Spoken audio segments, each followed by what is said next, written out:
Hello. My mic was off. That's why it wasn't working. Anyway, welcome. I'm going to regret this. Like I regret everything I do. Well, not everything, but most of what I do I regret. We're going to watch the Saints and the Falcons and occasionally talk about the Browns and the Titans to distract me from that.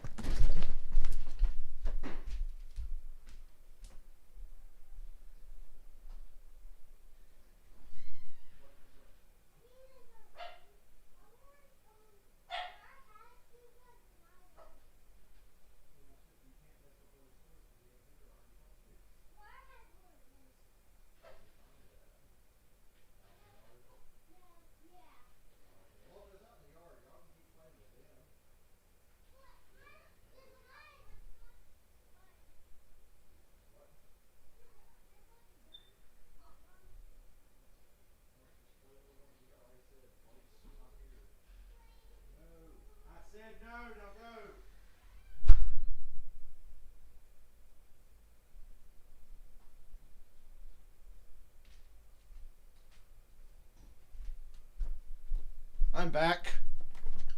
Had to deal with some idiots.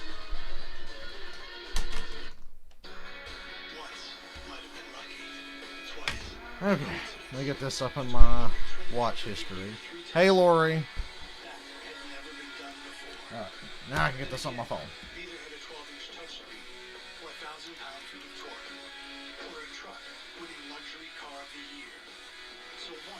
Why did I unmute for commercials? You guys hear that?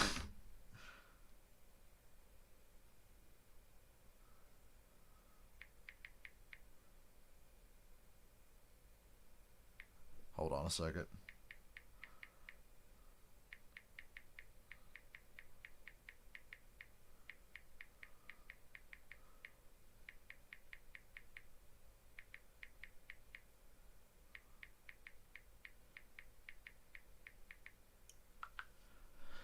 These fucking kids in this neighborhood.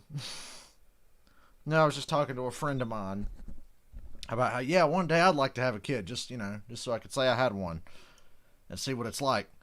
But these fucking kids in this neighborhood make me want to, like, castrate myself so it never happens.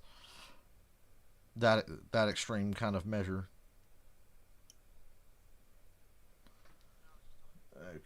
Streams on my phone. We got Falcons Saints on one TV, and I'm going to have Browns and Titans on another TV. We're primarily, I guess, because I'm a sadist and I'm going to put myself through this, I'm going to mainly watch the Saints and Falcons game, but we're going to have Browns and Titans on another TV. If it will load on this fucking shitty PS4 web browser. I'm sure it won't. Oh boy, come on. Stop with the pop-ups, PS4. Okay. I want to watch Browns Titans, so if the Falcons start pissing me off, we can just switch gears and be like, oh, Browns. I don't know if I'm going to stream a 4 o'clock game or not. I'm thinking about it. I was thinking Rams Cardinals. That's probably the best game on it for. I don't feel like watching another Eagles game, because in my area they're showing Eagles and Packers. But if I want to watch Rams and Cardinals, I'll have to watch on my computer or my PlayStation like I'm trying to do for the Browns and Titans, but it's not fucking coming on for some reason. Boo. Let me see if it comes on my computer. Make sure the website ain't fucked. Ooh, look at these illegal streaming websites he's on. The FBI's going to knock my door down any minute. I just saw a damn spider. Oh, Jesus.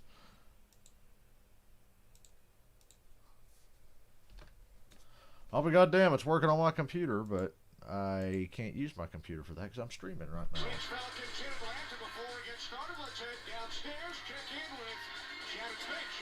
Hey there, Kenny. So, this Saints defense has sacked Matt Ryan 17 times. Oh, really? They've sacked Matt Ryan 17? Fucking Christ. Boy, I hope this offensive line plays better today than they did 2 weeks ago. He told me, I've gotten to know this defense very well over the past couple years, but would like to limit that interaction here today. In order to do so, Dirk Cutter told I guess I'm just stuck watching Falcons and Saints and nothing else because this shit on my PlayStation won't load. Well, that blows. Now I've made a terrible decision. I'm stuck here to watch a Falcons game. And it's against the Saints. Saints win the toss. They defer. Sean Payton's club, 8 consecutive victories. Record of 9-2 across the way. Falcons have gone 4-2 under interim head coach Raheem Morris. Bill Lutz gets things started. Well, I guess I can switch back to the big TV. Falcons will start from their 25-yard line. I don't need the PlayStation now. NFL MVP Matt Ryan. I'll wait till the next commercial. Then I'm going to move the cable back to the big TV because Browns Titans won't load on my PlayStation anymore. Well, that's weak. 17 times in his last 2 games against the Saints, Matt Ryan has hit the floor. That's starting to piss me off the more they talk about it. Falcons are wearing throwback uniforms today. Good pass protection on the first play. Todd Gurley's back healthy this week. Not that it matters. Running behind this offensive line and with Dirk Cutter calling the plays, it really doesn't matter how healthy he is.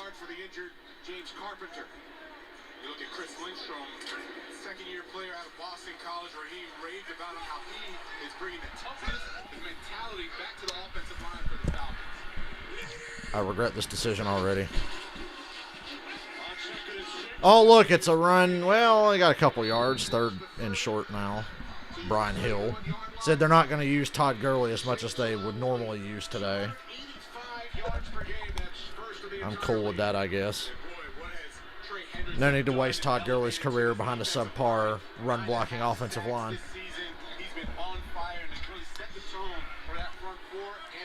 We're 2 plays in, and Matt Ryan has not been annihilated yet.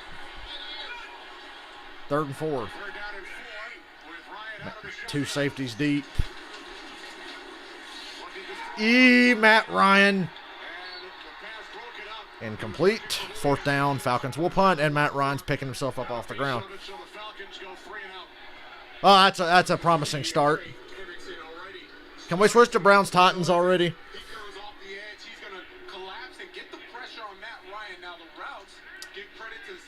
Can we please? I regret my life choices. Well, that ball hung up in the air a while. We're just lucky it wasn't intercepted when it got tipped up in the air.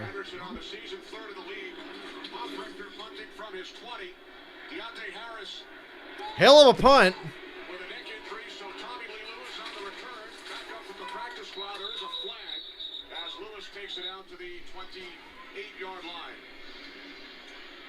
Why am I streaming a Falcons game when their season's fucked? Okay, I'm going to admit it now. Foolishly, I had naive hope coming into this game. I guess I still do.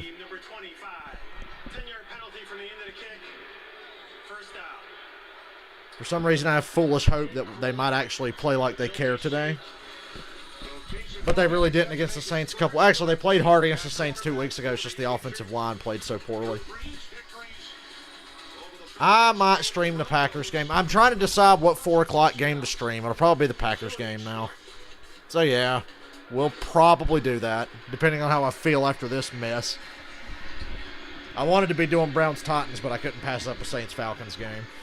Officials getting together once again as the Saints forced a 3-and-out on the Falcons' first possession. And now they mark off the penalty yardage. Back them up.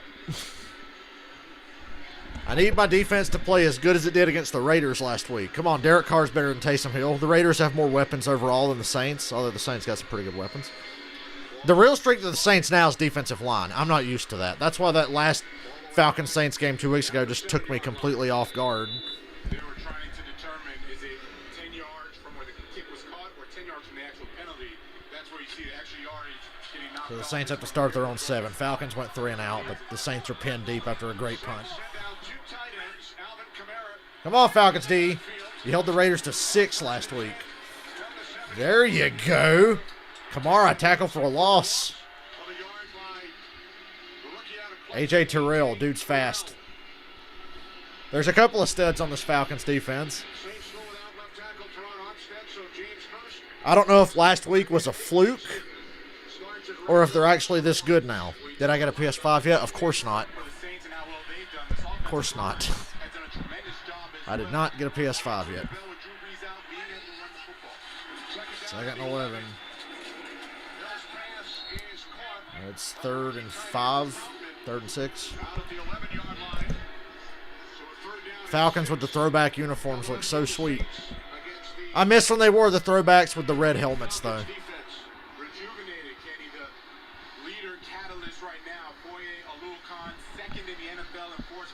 Foye Oluokun, AJ Terrell, and Deion Jones and Grady Jarrett. Those 4 guys I like. I'd like to keep them for as long as possible.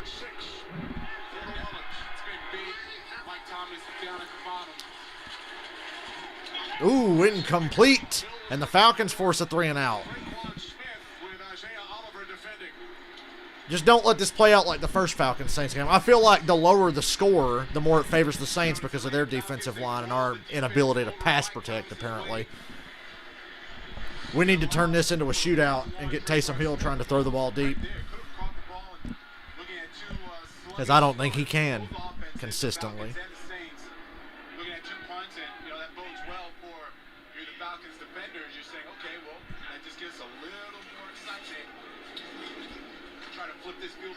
Win the field position battle.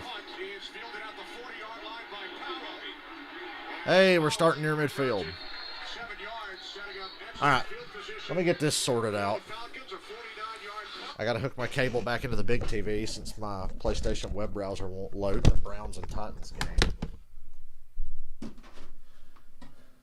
And during commercial, I guess we'll switch to Browns and Titans and see what's going on. Oh boy, I hate the HDMI slots on this TV.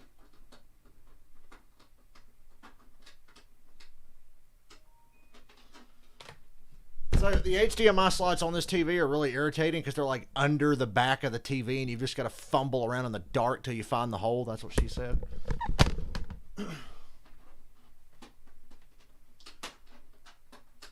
Oh, I found it. I found it. My cable should be coming back. Yes, I did it. Easier than my prom knot. Thank you very much. Well, now I brought this other little TV in here for nothing because I can't even fucking use it now. But during the commercial, let me switch to Browns and Titans and see what's up. I'll try to remember to switch back. Oh, it's a Tide commercial. That's what's up. Man, them Tide Pods. It's a Tide Pod commercial. Don't they look delicious? Falcons Saints. You know, I guess this is just therapy. I'd rather be streaming this and talking to you guys than sitting here watching this game and getting pissed off alone. Right? That's what I'd rather be doing. Sitting here talking to y'all. Because watching a Saints-Falcons game by myself, not fun. Bro. Okay. I guess I can plug my phone back into the Wi-Fi now since I'm not using the PlayStation. That little website I'm using, most of it's gone. There's only one web player on that website that's still up, and it doesn't work on my PS4 web browser, so I guess I can't use my PS4 for streams now. The hunt for a PS5 continues. I had 2 shots at a PS5 this week. Thursday night and Friday, Sony restocked on their website, and I was in the line, but by the time it was about my turn, they were sold out, and I was like, okay. I wasn't mad because at least Sony gives you a better shot than Walmart.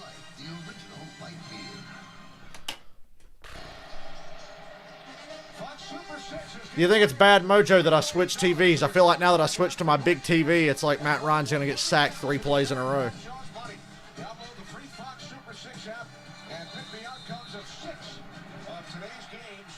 First and 10. Throwback uniforms. Okay, it's a decent play. Like what, 3 yards? That's better than what we usually get running up the middle. Matt Ryan and the Falcons, 25th career start against New Orleans. He has more pass yards. You know, Matt Ryan has more pass yards and more touchdowns against the Saints than any other quarterback in history.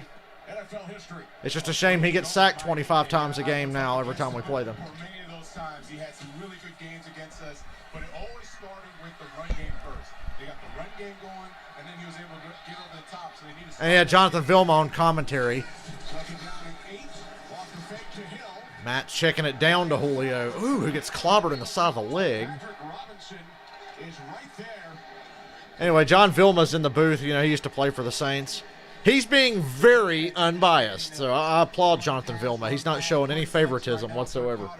And Dirk Carter went run first, and they go to play action. Please don't let this be a run on 3rd and 6, Dirk. Very well when Marshawn Lattimore or Janoris Jenkins has been I want that shirt Dirk has on. That cool Falcons throwback shirt. That's awesome. I need more Falcons gear, but I don't want to buy it because they suck. I'll wait till they're good again before I ever buy any more merch. Good pass protection. And Matt's holding on to the ball too goddamn long. Rolls to his right. And completely misses everyone. Are you kidding? Nobody was really open. Can't even take advantage of the pass protection being good. What is he doing? Did anybody get open here? Julio's doubled Marcus Williams and Marshawn Lattimore. Everybody else is covered. The closest option he had, yeah, Hayden Hurst was covered. Yeah, nobody was open. Matt was just extending the play, trying to get somebody open. It never happened, so I'm not mad at him. Good pass protection. Good job of Matt extending the play. Bad job by the receivers not getting open. Looks like that first Falcons Saints game, only we ain't had the shit knocked out of Matt Ryan yet. First Falcons Saints game ended up 24-9. And we can't even get a first down now. But at least they can't either. Hey, Janet. Now, during the commercial, Browns Titans. I got to remember. I want to see what's going on here.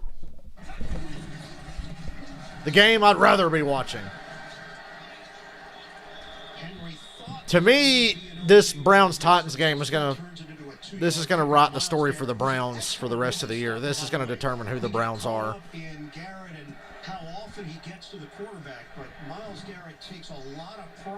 The Browns are a lot like the Steelers because they play in the same division, so they have very similar schedules, and the Browns have had it really easy this year.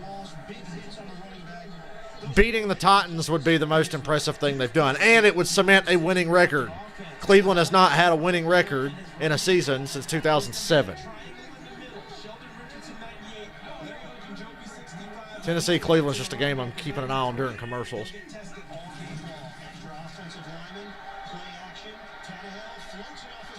Oh, incomplete. Now I want to see do they go for this on this 4th down before I change back to the Falcons. He was eligible as the extra offensive lineman. B.J. Goodson with a chop down. Tannehill's still on the field. Hurry up and go for this so I don't miss anything. And now it's 4th down. And normally as a lineman, you're used to a clean catch. You fool the defense so badly, you're wide open. Here it's contested with B.J. Goodson. And he reaches out like a tight end, but he can't put it away. But they called that play on with an eye. 4th and 1. Titans are in the shotgun. They love to do this. Is it Tannehill? Is it Henry? Is it a pass? You don't know. That's why they're so hard to defend. It's Henry. Ooh. They gave it to him. Or did they? Well, I guess we'll find out another time. I got to change back. Oh, I got time. On the initial look. And Richardson and Henry. Depends on where that knee went down. When I saw the knee go down before he got to the line to gain. There's going to be a triangle for the Cleveland Browns defense. I think he's right on it. And the middle linebacker, B.J. Goodson. That's going to be key for them all game. Here comes the measurement. So dramatic. It's not just running to the edges. You know what I thought about doing this week? I thought about buying a used copy of Madden so I don't have to give EA any money. It appeared Henry fell forward with enough. No, it's Brown's ball. He's inches short. That's what I thought when I saw that knee go down. That's what I thought. Incomplete pass on 1st down for Taysom Hill. We're back to the Saints and Falcons now. Without a passing touchdown, the last century, 1999. There's Patrick Robinson, who was starting today for the injured Janoris Jenkins, and now Robinson shaken up. Saints are starting at their own 13 again. It's second down. There was an incomplete pass before I switched back. If Patrick Robinson can't come back. There's Kamara on second down. You know, I'm so glad the Falcons defense, and this is knock on wood, doesn't get gashed like they were at the start of the year. Ooh, Jags Vikings. Did the Jags score already? Ooh. Yo, dude, that's a trick shot touchdown. That should be worth 12 points. Mike Glennon just deflected a ball off of like 3 defenders, and it landed right in the hands of the receiver in the end zone. That should be worth 12. If you give up a touchdown off of more than 2 tipped passes, it should be 12 points. Ah, Taysom Hill. Clobbered as he throws. Oh, Ricardo Allen, you son of a bitch. 4th down anyway, but fucking A. And let me guess, it's going to be roughing anyway, so it doesn't matter. Yep. Personal foul, roughing the passer. Oh, of course. 15-yard penalty, automatic, first down. And that kickstarts the Saints game right there. Free first down that they don't deserve. They got good pressure, Kenny, and Dante Fowler was getting in there, Grady Jarrett was getting in there. Oh, yeah, well, They're gonna call that every time.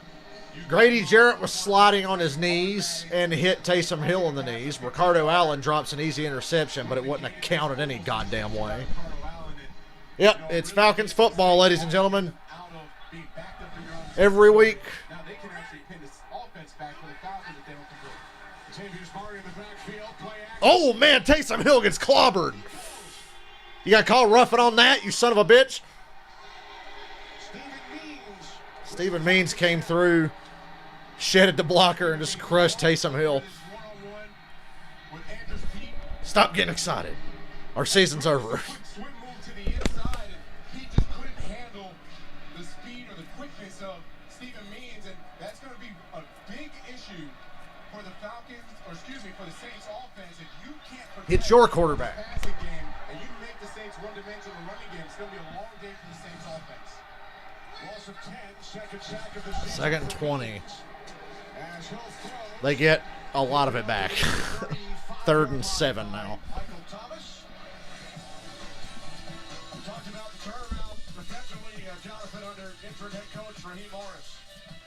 And once that we're not showing him that we finally got it in the takeaways, that's the biggest key. When you look at the blowout that they Bro, had they against killed the Raiders last week off of takeaways and dumb penalties by the Raiders. That's pretty much what won that game. really slowed this defense down for him. It's rare to see Matt Ryan on the sideline in the 4th quarter, but he was last week. First down. Jared Cook. For a first down by the tight end. Here come the Saints. So the Saints move the change out to look at Jeff Ulbrich, who's taken over as defensive coordinator. Doesn't really matter if we knock Taysom Hill out of the game. Jameis Winston's better than him. Although Jameis probably gave us a better shot at getting some takeaways. Hey God, against the Raiders last week, we only gave up 6 points. The Raiders only had 40 rushing yards. We took the ball away 5 times and sacked Derek Carr 5 times. I'd like to see a repeat of that performance today. Has to connect every time with Jared Cook.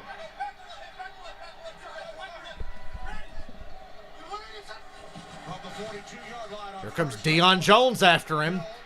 Hill eludes the pressure. He's got a first down. 45-40, 35-30, 25-20, 15 out of bounds at the Falcons 15. At the Falcons. That's all he can do. He's a one-trick pony. He's going to fucking run the ball. Scrambles for 43 yards.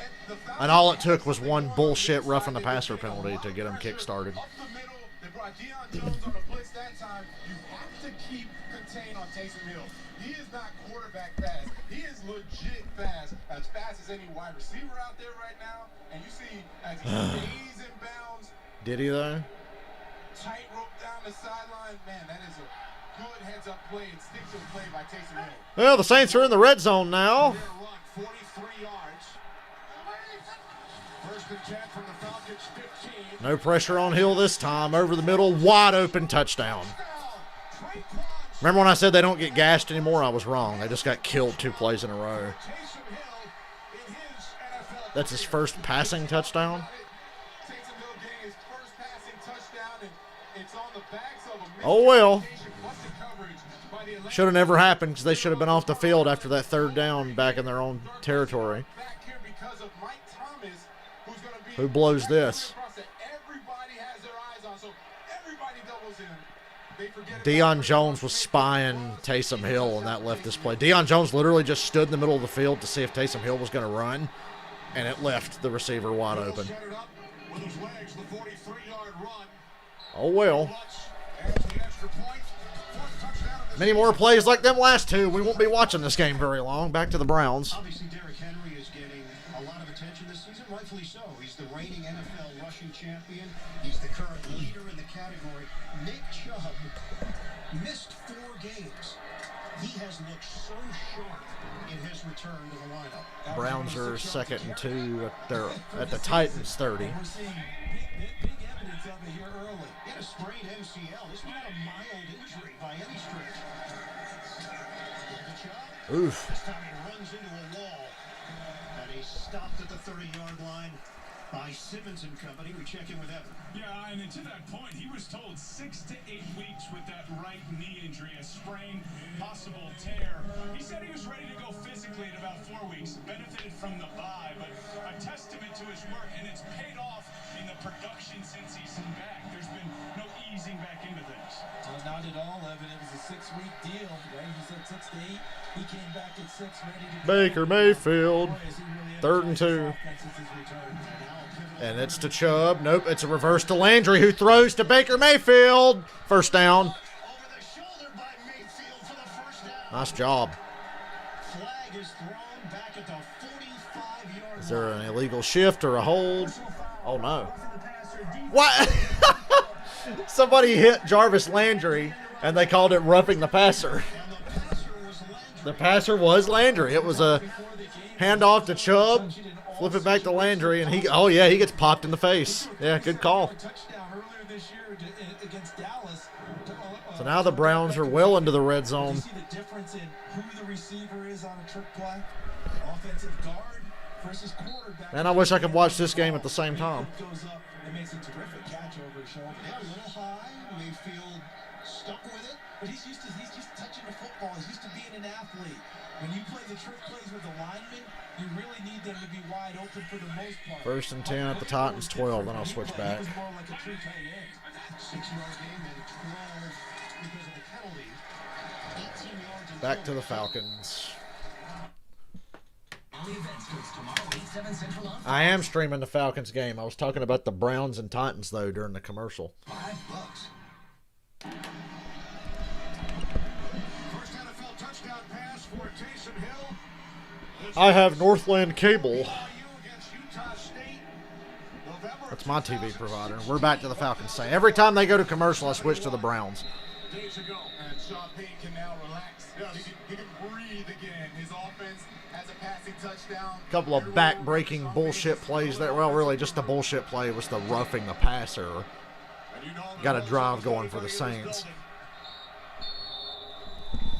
Okay, Dirt Cutter, I'd like to see a first down today. Can you call up something good? now Matt Ryan and the Falcons I'd just love to see us get one first down. to the field against the New Orleans defense, Jonathan. Yep, I am Northland Cable because it's cheap. Touchdown in their last 4 games. They've gone 35 consecutive possessions, this New Orleans defense. Only positive for the Falcons offense so far is the pass protection's been solid. From the front four led by Trey Hendrickson. Not a lot else is working, though. All the penalties that they had early on in the All these weapons and nobody's getting open.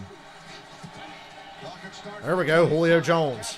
First down. Boy, he was about one slip tackle away from being gone. There you go, there's a first down.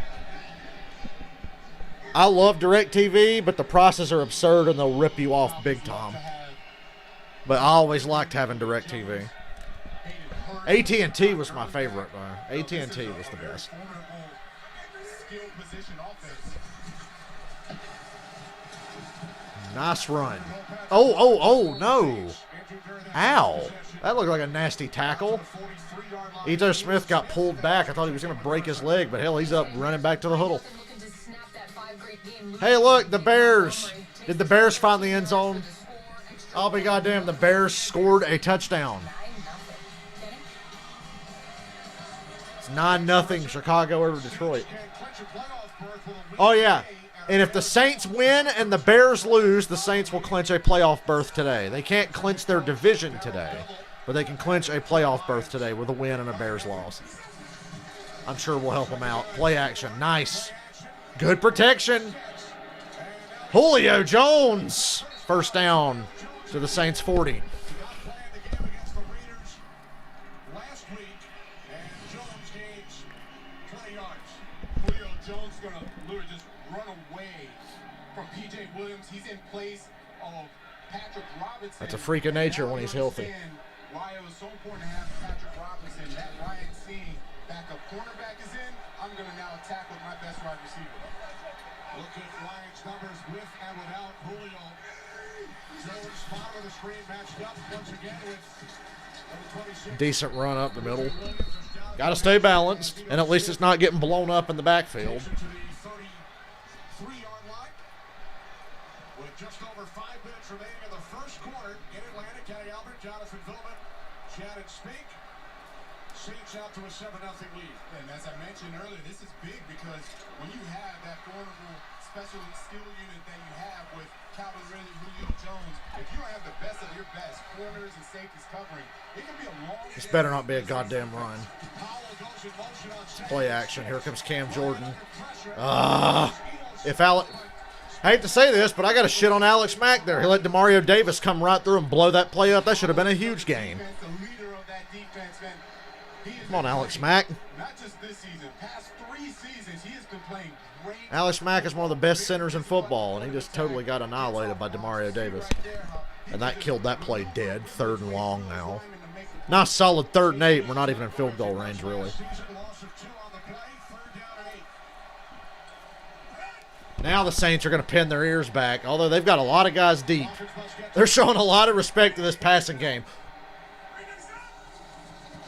Oh, Julio beat his guy. Oh, and Russell Gage drops the easy first down. 4th down. Russell Gage was wide open, and Matt Ryan hit him right in the hands, and he dropped it. 4th down. Matt was quick to get that ball out to Gage, but I felt like Julio was going to beat his guy up the sideline. He was well on his way. But hell, Gage was wide open. You got to make that fucking catch. Playoff caliber team, you gotta have those types of. The Falcons are going to try a 53-yard field goal, I guess. We are on the cusp of field goal range. Oh, boy. 53-yarder. We don't get this, the game's over. He got it. Drilled it. But this drive should still be going because Russell Gage dropped the easiest catch ever. Wide open. Look at this. Boom, catch it. Oh, I dropped it. 4th down. Yeah, that's on you. All right, I'm going to switch to Browns and Titans again. Touchdown Browns. 10-0 Cleveland. Hello. That's a prove-it game for the Browns. Russell Gage, I want to jump to the team. Matt Ryan was not happy either. Matt Ryan doesn't really freak out that much, but he was yelling there. Because the protection's good. You were open, and you fucking dropped it. Could have waited for Julio, though. Julio was free up the sideline. But why would you wait? When somebody's that fucking wide open. Like, fuck. Come on. You knew it was going to be this kind of day, folks. We knew it was going to be this kind of day. You know, I only care because of who we're playing. I understand the Falcons season is over.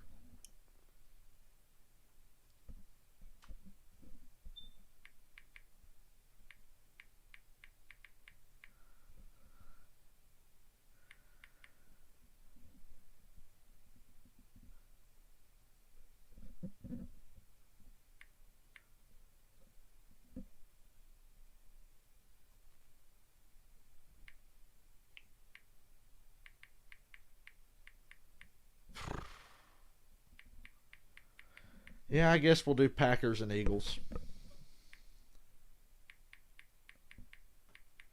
I really don't feel like watching. After Monday night, I just don't want to watch another Eagles game.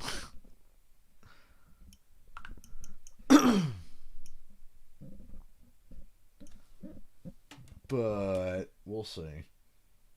Do I think you have a chance today? No. So after Monday, no.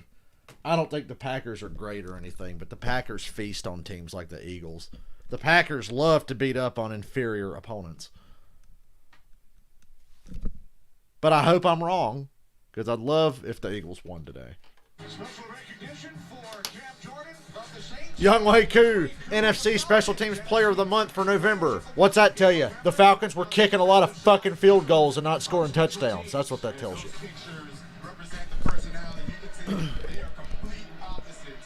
You hear that? Cam Jordan and Young Wei Koo are complete opposites. No kidding.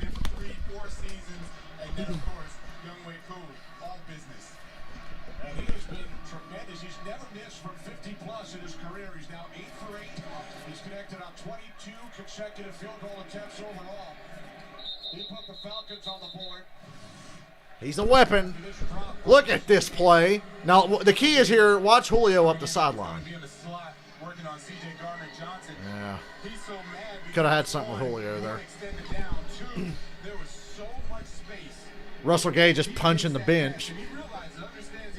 Yeah. He fucked up. Yeah, I saw the touchdown at the end of the game. I was like, wow. I was like, wow. I'm sure the gamblers, I don't know what the spread was on that Seattle-Philadelphia game. Hope nobody lost any money on that touchdown.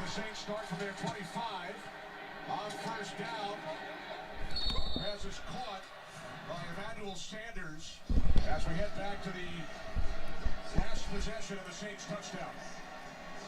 Watching every secondary player go fight with Michael Thomas running the over route. Michael Thomas is not that good. Why did everybody sell out to stop him? Derrick Henry just put, my God, the Titans are having a rough time. He had the long scramble, but that was awful pass. They pressured and lost contain. So they continue to open up the passing game. That'll help. 4 straight completions to Hill. And it's a first down, New Orleans. Gain of 3. Picks up an Orleans first down. On that scoring drive, Jonathan Hill accounted for 77 of the 87 Saints yards in the air and on the ground with that 43-yard run just prior to the touchdown pass. And I like the defense, or the aggressiveness of the defense of the Falcons. They've been bringing pressure from up the gut. They need to make sure they keep contained on that side because of Taysom Hill's scramble ability. Kamara in the backfield. Play action. They bit on that play action. Oh, God damn it. A.J. Terrell dropped an interception. Taysom Hill threw it right to him. Hit him off his hands. Let me see. Was this too far out of reach? No, that should have been an interception. Wow, we've had 2 dropped interceptions and a dropped wide open first down. This is Falcons ball. Terrell had the ball in his hands and dropped it. Terrible decision by Taysom Hill. But he gets away with it, of course. Draw play, Kamara. Gain of 8, 3rd and 2. No problem for them. We know what Taysom Hill can do with his arms and his legs. And Sean Payton said it was the intangibles that really stood out to him. He said he watched him on some film when he was at Green Bay. He said the way that the players rallied around him, he said he could tell he had control of the guys, and the guys really liked him. That's what led to them taking a chance on Taysom Hill. And Payton said no matter where he goes, what he does, he is a great football player. Nobody on this team can catch a damn ball. Defense or offense, apparently. And Michael Thomas, wide open over the middle for an easy first down. That's what happens when you drop interceptions. They're going to have that all day. Mike Thomas is going to be one-on-one with A.J. Terrell. I mean, he's lived in beating one-on-one coverage. And the funniest part in interviewing Taysom Hill, we said, Taysom, what's your best throw? He said, any throw to 13. Right? That's my best throw. You see right there, Mike Thomas is going to win those one-on-one matchups. Had plenty of chances to get him off the field, and you can't get him off. Hey, incomplete. 2nd and 10. Finally, a play that didn't get yards. He told us he and the Saints personnel department back in 2017 they were watching film with Max McCaffrey, Christian's brother, who was playing for the Packers during that preseason We're probably going to stream Bills and 49ers tomorrow night. I'm thinking about that. If I'd ever tried to play, I think the tight end position would have been fun. Tight end position really speaks to me. If in an alternate reality where I could have played football.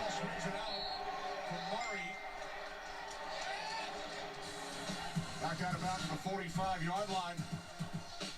At BYU, 4 different season-ending injuries. Some tough luck. I'll be right back. Down with the Packers and his statistics with the Saints. Great feature on Fox NFL Sunday today. Taysom Hill is making his 3rd start. Had not thrown a passing touchdown since November of 2016. And as he talked about during that feature, he originally committed to stay. Yeah, I'm back. I got to see this 3rd down before I got to carry in groceries. 3rd and 13. A blitz doesn't get there. Wide open for the easy first down. 16-yard gain. Wow. 16 yards on 3rd and 13. Amazing. The reason he's a benefactor, and you see Jacob Marinoa trying to cover him, can't cover him with the defensive lineman. 1, 2, everything is happening because they're rolling the coverage to Mike Thomas, trying not to let him get a big game.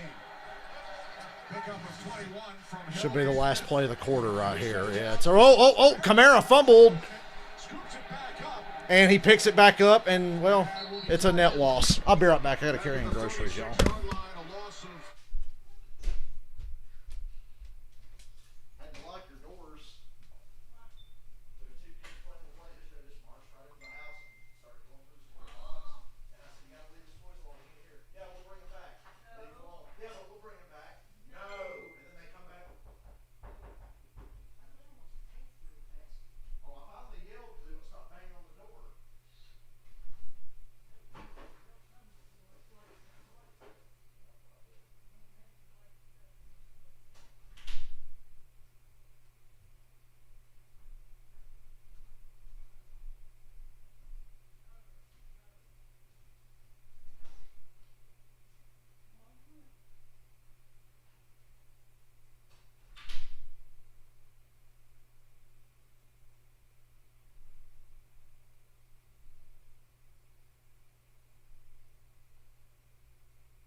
I'm back. I had to carry groceries in. Hold on a second.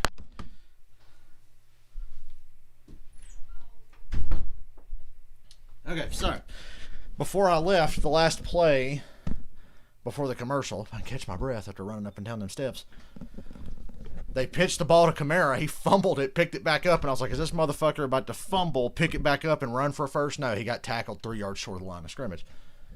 Still, fucking Taysom Hill has thrown 2 would-be interceptions, and Alvin Kamara fumbled and put the ball on the ground, and the Falcons haven't come up with any of it. So, that'll give you an idea of how the day's going so far, but it's only 7-3, second quarter. 2nd and 12. Oh, and the Falcons had just given up a 3rd and 13 to a fucking third-string quarterback, running back, wide receiver guy who just threw his first NFL touchdown pass a little while ago. That's how my day's going. How's your day going? Pressure on Hill again, but nice tackle by Keanu Neal. No gain. He had to check it down to the tight end. 3rd and 12. Nothing is ever a given with the Falcons. With the run and pass game, made a conscious effort for Taysom Hill to start understanding the reads, the routes, and he's been hitting and connecting. Now on this 3rd and long, as we said, Mike Thomas is the guy. Any good throw is a throw to Mike Thomas. Let's not let somebody get wide ass open like we did on that 3rd and 13 or like we did on that touchdown. Thomas spotted with a screen, matched up with A.J. Terrell. On 3rd down and 12, this play is... False start. It's close. False start. Yes. Offense. Number 41. False start. 5-yard penalty. Remains 3rd down. That's on Kamara. Now 3rd down and 17. Rarely see the no mistakes. 3rd and 17. Boy, if we give this up, I quit. Looking forward to seeing Drew come back. Whenever he does come back, as his production has gone down a little bit, because you look at the style of Taysom Hill and what he likes to do, it kind of plays against Alvin Kamara because of the screens and his big play ability. Breeze eligible to come off injured reserve. Falcons are way back playing the sticks. No pressure whatsoever. And 1st down. Wide open, Michael Thomas for an easy 1st down. 3rd and 17. You give up 18 yards.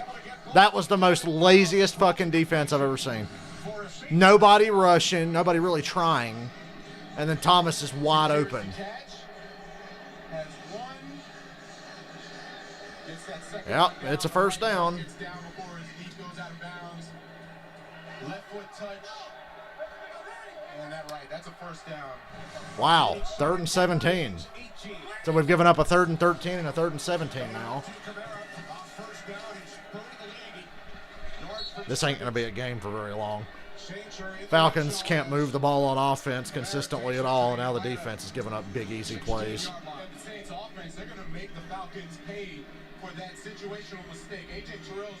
I knew we were doomed when the ball was snapped.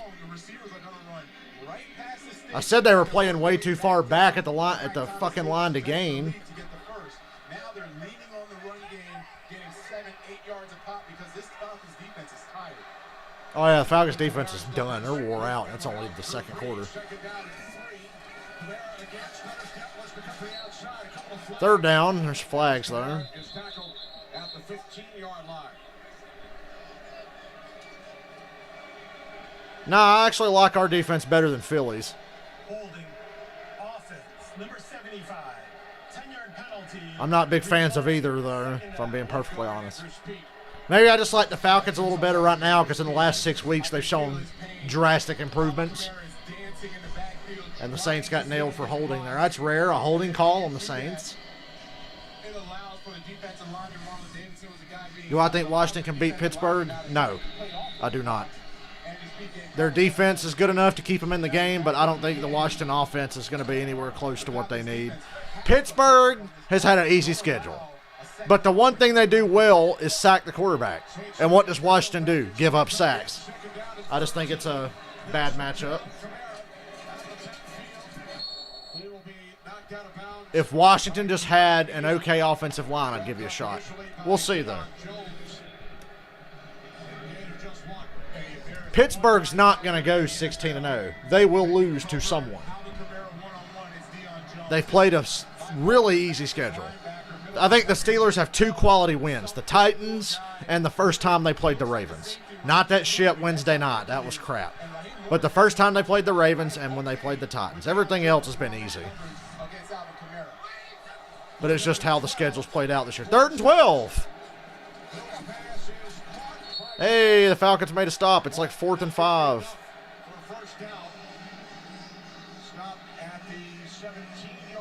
What are you going to do? Saints are going to go for it.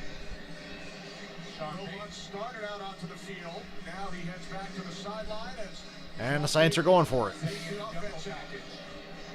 Here we go.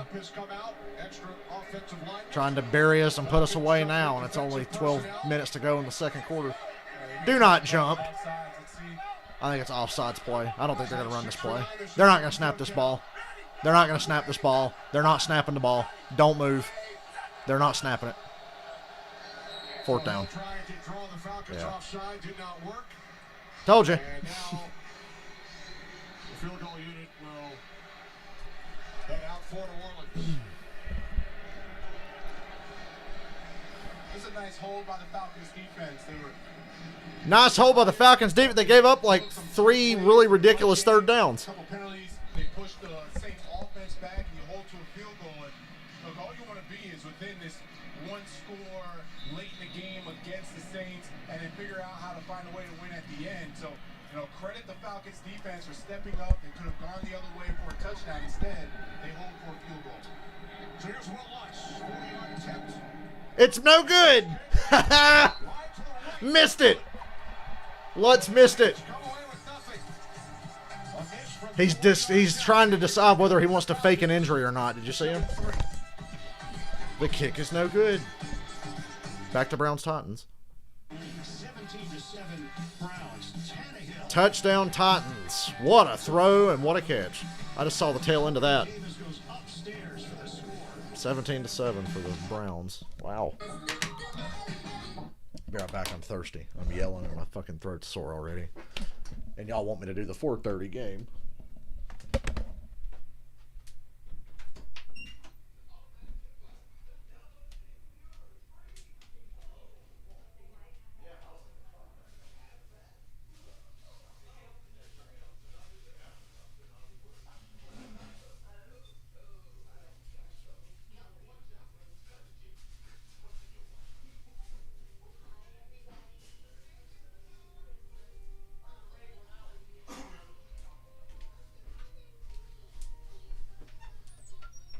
I gotta open a window in here. It's hot.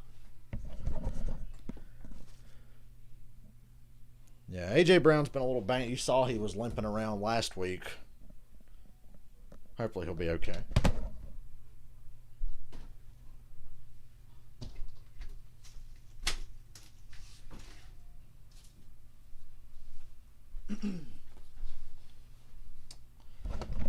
I had a nice weekend. I just got to chill for a few days.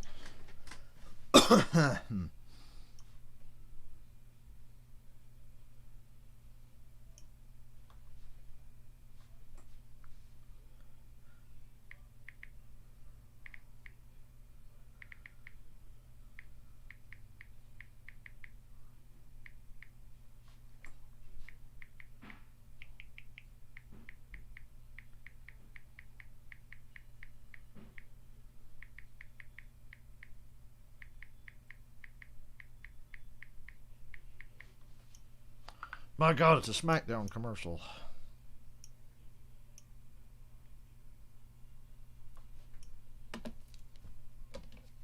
One more stats. Ooh, it was a non-contact injury? That's scary. He made a cut on a route and went to the ground. Ugh. Those are injuries you got to watch. Hey, it's only 7-3. They missed that field goal. All is forgiven. I'll forgive the 3rd and 17 and the 3rd and 13 and all that horse shit. From there, 25-yard line is 2-yard run for nothing. Watch Lutz on this kick. Ooh, yeah, he hit that ball sideways and rolled his ankle. Well, hopefully he can't kick for the rest of the day. I hope he's healthy, though. Get better, young man, but I don't need you kicking today because Lutz is a good kicker. Stood there, didn't do much, and then they just took him into the 10. Meanwhile, this Falcons offense, they need to get This fucking offense needs to get their lead out of their ass. I'm sick of seeing this. only 2 first downs for the Falcons in the first quarter as Ryan Matt Ryan taking a shot to Ridley, and it's overthrown. And pass interference, though. with Marshawn Lattimore defending. I'll take it. I'll take what I can get at this point. Dirk Cutter understanding. Marshawn Lattimore on Calvin Ridley, and a flag came out. And now you go deep with Calvin Ridley. Calvin Ridley, he has been sensational all season long, and you see the explosion he has. That's not pass interference, but I'll take it. I don't think that's pass interference. About to fall, yanks him down, and look, you're about to fall. I'd do the same thing if I'm a corner. Yank him down, take the 15, take the spot No foul. foul on the play for defensive pass. Okay, they picked up the flag because, of course, they did. It's the Saints. Picked up the flag. Would have been a 35-yard penalty. Unfortunately, I was right. It's not pass interference. Marshawn Lattimore before, stumbling about to fall, yanks just enough at the hip of Calvin Ridley, just in case he was going to. So the Saints have caught a couple of breaks today. Would have taken that spot foul instead. Don't tell their fans that. They don't believe they ever catch a break. The officials picking up the flag.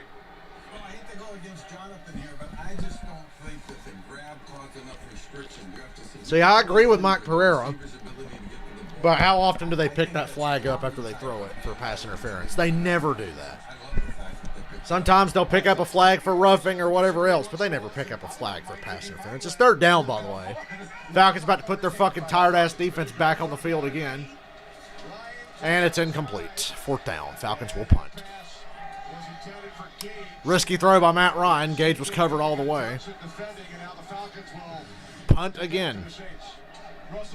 I'm getting pretty fucking tired of this shit. This is not the 85 Bears we're playing, okay? It's the fucking Saints. Beast of a defensive line, but their secondary is shutting down everybody except Julio. Julio's the only one that's made any plays today. Russell Gage is about as useless as a cock-flavored lollipop. We have a whopping, one or two first downs? And Saints will start at the 31. All right, back to the Browns and Titans to cool off for a minute. Never mind, they're on commercial. Shit.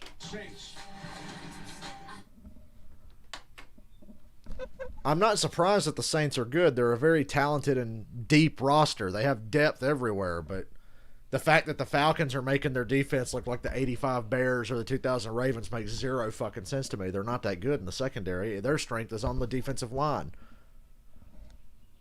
Their defensive line is probably the best in the league right now. But that secondary don't scare me, but they're locking dudes down. Except Julio, like I said. You can't keep him held down for long. Hell, Ridley had Lattimore beat there. Matt Ryan just overthrew him a little bit, and then they flagged Marshawn Lattimore, but then picked up the fucking flag. So, whatever. Saints have been pretty lucky today. Roughing the passer call that was not roughing, and then like 2 dropped interceptions. Not to mention they fumbled, but picked it back up. It's just that kind of day. At least they missed a field goal. But, of course, the Falcons literally had to punt 10 seconds later. Time of possession's getting flipped on us. That's not good. Defense going to be tired well before we ever get to the second half. It's just bad news all around, people. It's not good. It won't be close for very long at this rate.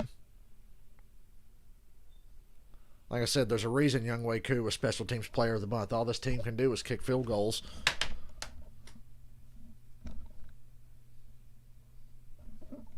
Oh, touchdown Browns. Oh, God damn it, I hate this remote.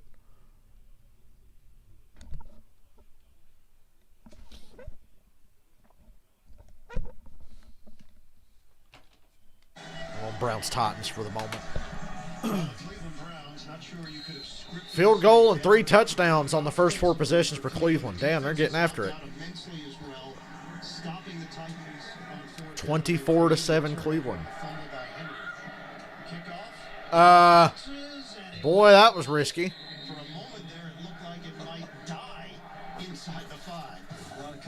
That dude just fucking let that ball bounce at the goal line. Anyway, Saints Falcons again.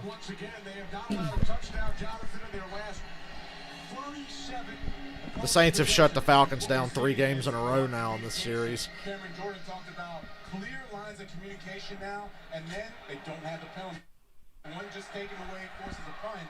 That's what's been their Achilles heels early in the season. A lot better now. It's a reverse, and it's going somewhere. Gain of 15 yards and a first down right off the bat.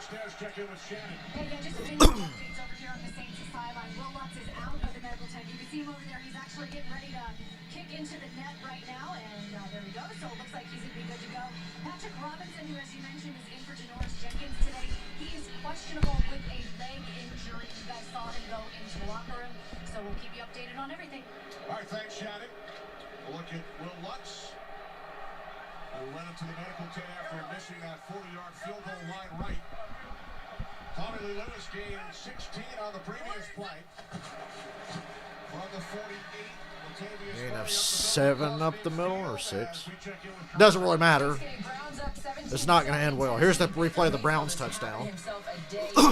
Damn Baker. Wide open, but a nice throw.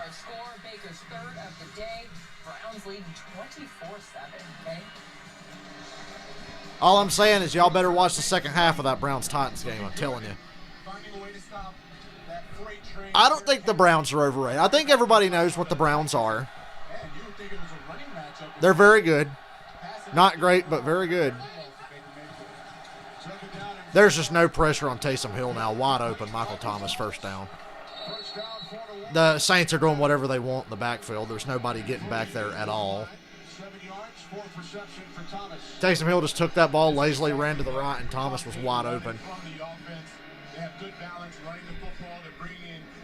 We caught a break because they missed a field goal. That's it. Baker has his moments. I like Baker Mayfield. Like I said, he has his moments. You can win with Baker Mayfield. I'm not saying you're going to win because of Baker Mayfield. You can win with him, though. No pressure on Hill. Down the field. Overthrown. Shockingly, no flag. Okay. Tommy Lee Lewis was in double coverage and he fell down.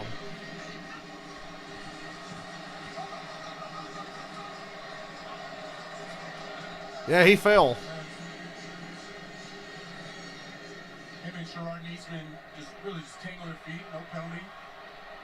I think that was a flop. I'm glad they didn't get the flag. So Lewis back to the sideline. The Saints have doubled our time of possession, by the way. 10 for the Saints. And the Falcons 38-yard line. It is Kamara switch to the outside. Deion Jones, the Kamara killer, stops him for no gain. 3rd and 10. Two guys that tackle him. Yep. Fourier and Deion Jones. I'm telling you, the speed of Deion Jones, it is. The 2 linebackers we got, I like them a lot. At that middle linebacker position for the Falcons, and it sets up a 3rd and long. Alvin Kamara's coming out, and you wonder how conservative this Sean Payton going to be with this Saints offense on this 3rd down. And we already know Mike Thomas is going to be number 1. After that, you have Trey Smith or check down the run. 3rd and 10. No pressure. Nice, another stop by the Falcons. 4th and 7.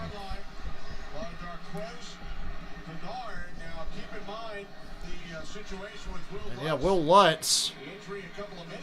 I guess the Saints are going to go for this because they're saying they don't think Lutz can kick over 50 yards. So this is 4th and 7. They're going to go for this. So this ain't a draw 'em offsides deal. They're going for it. Shit, Lutz being hurt may be the best thing that ever happened to the Saints. There the Falcons are, playing the sticks again, leaving plenty of room for separation. Incomplete. Nice. Jared Cook dropped it. Okay. Well done. I mean, really, he should have caught that. Got lucky there. But I'll take what I can get at this point. 7-3 still. I just hate that the Saints are going to be going for it on like every 4th down now.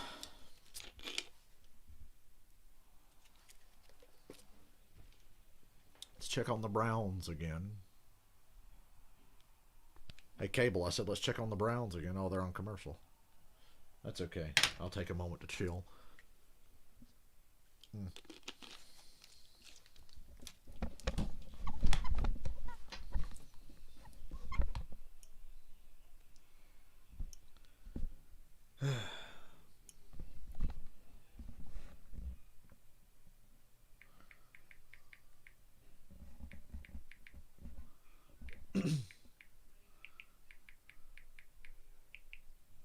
I wish I could top on this phone.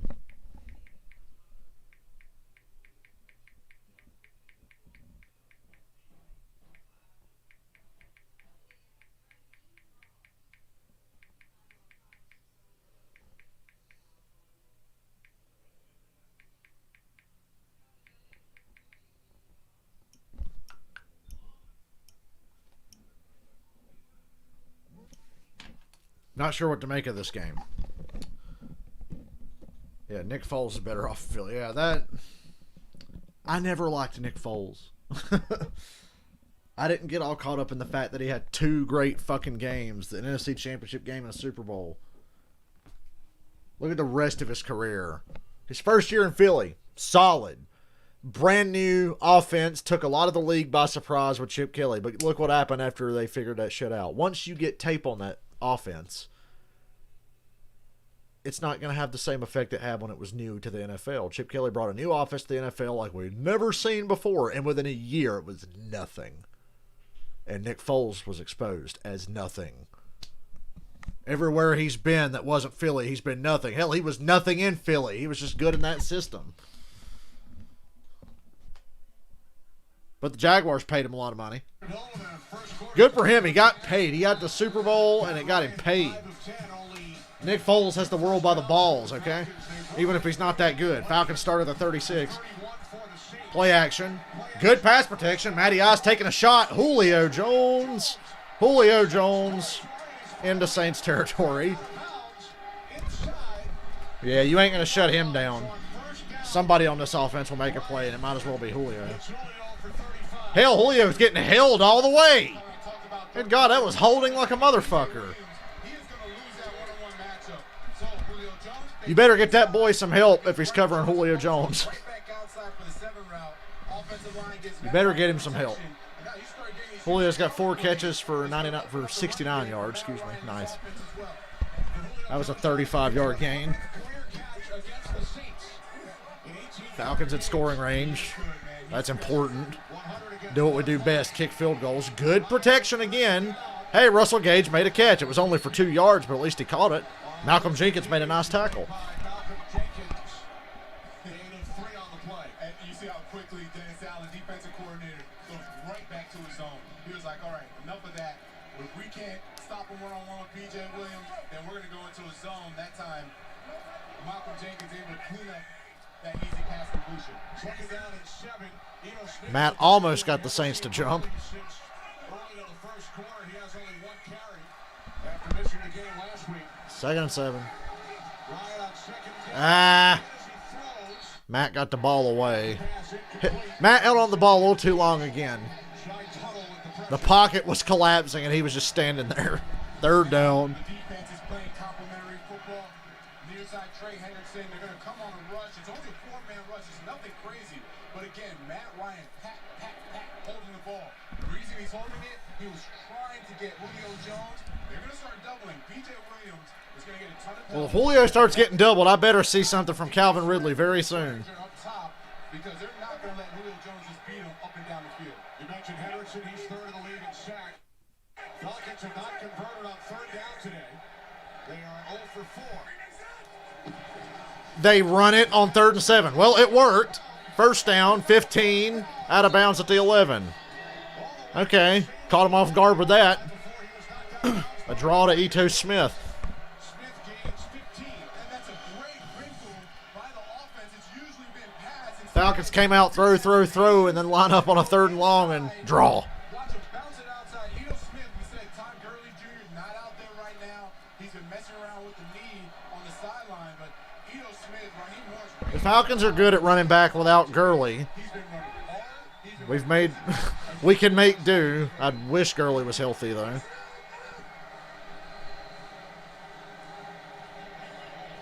Watch number 11. It's a run, and it goes nowhere. Loss of 1. That was Todd Gurley. And he fights his way back to the line of scrimmage. Gurley doesn't look the same. He doesn't have that.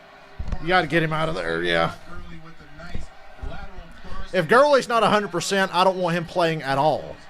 Right now, it doesn't look like I don't care if he's at 85 or 90. I don't want him on the field if he's not 100%. It's not good for him, and it's not good for us. Empty backfield for Atlanta. 2nd and 10. This is the matchup you want, a linebacker on Julio Jones. A linebacker on Julio, you sure, sir? Nope, they break off of it. Nope, incomplete. Calvin Ridley dropped it. Couldn't hold on. And Marshawn Lattimore's acting like he did something when it was just because Ridley can't hold on to the ball. Matt Ryan was looking over Julio Saints defense did a great job covering him, and Marshawn Lattimore, that's a heads-up play. You can't get the ball, so just push the man out of bounds. Didn't complete the catch either way. 3rd and 10, drop touchdown. Bringing up now 3rd and long down in the red zone. Another drop pass for the Falcons. Falcons can pick up a first down. And that one was a touchdown. And Falcons have been absolutely atrocious in red zone team percentage all year. Well, I don't expect anything different here, Jonathan Vilma. Nowhere. 4th down. Kick a field goal like you always fucking do because you can't get in the fucking end zone. We had the special team player of the month. Yeah, that means you're not scoring touchdowns. Ridiculous. You have this much talent and you can't fucking put together scoring drives. That was pathetic.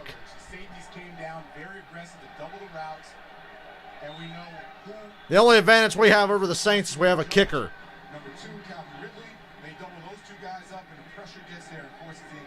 Horrible.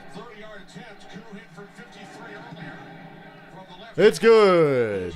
Guess what? We're still not winning because we can't get in the end zone. The Saints did more on one possession than we've done on like 6. Because nobody can hold on to the fucking ball today when they have the chance to make plays.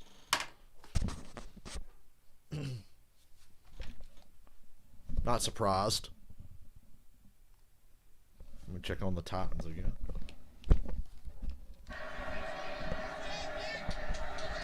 So they'll sort out exactly what the call was from the linebacker's secondary area. Prior to the pass, holding defense number 54. Penalties decline. Was one of the plays of first down. Boy, the Titans are getting run out of the building. Yeah, it's Rashawn Evans. Penalty decline. We'll just take the pass play to Landry. This is the Browns we're talking about, right? Look, they've done it the right way. They've got high picks. They paid for talent from other teams, including the former Titan Jack Conklin. Browns in the red zone again. And for Chubb. But you know, Teller in preseason had to beat out people to claim the right guard spot. And he put in a terrific offseason, even during this pandemic, adding 16 pounds of muscle, and has played really well when healthy during this season. And they've rewarded their talent. Joel Batonio has been solid even during lean years. They knew they had a real player at that left guard position. 6-year, $41 million deal for him. J.C. Treader came over from Green Bay. It's working. And it's working in both the pass. I think I got time for one more Browns play. And their playbook is wide open for Baker Mayfield the way he's playing right now. 2nd and 6. Touchdown. Wow. Baker's throwing fucking dimes out here, dude. Woo! Hey, he stole my line. I said it first. I said Baker Mayfield was out here throwing dimes.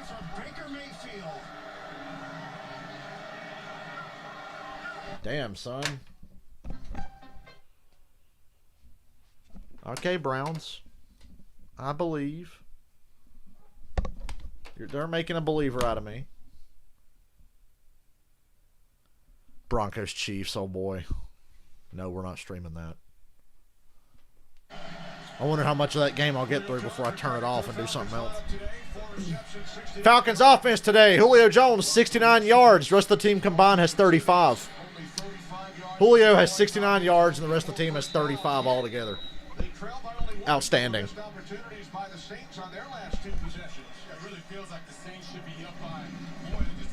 The Saints should probably be up by 20 by now.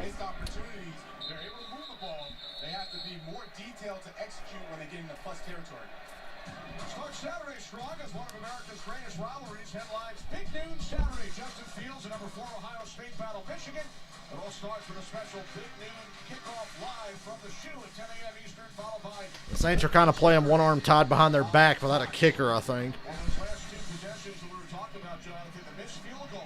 Saints were actually inside the 20, were forced back due to a penalty, and then Lutz missed the 40-yard attempt. And then Todd Gurley's doing what I do on weekends, riding the exercise bike. Maybe one day I'll be as big, as strong as Todd Gurley. I don't want to be Todd Gurley when I grow up. I just want to have better knees. Really just a drop pass by Jared Cook. Offensive, the special teams going to have to help him out. Kamara makes one guy miss. He's gone. 40, 50, 40, and they chase him down at the 35. Ricardo Allen. Somebody tell Jameis Winston to keep his stupid interception throwing ass on the sideline. Nobody wants to hear from him. We all know Sean Payton won't let Jameis Winston play because he's fucking colorblind. Olakon missed the tackle, and that's all Kamara needed.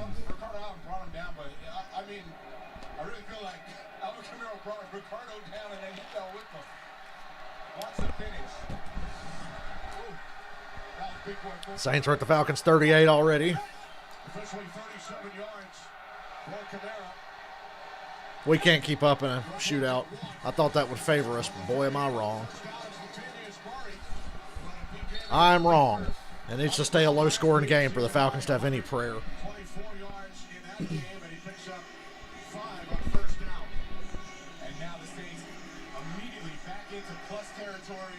This is where they've had the miscues, the penalties, drop passes.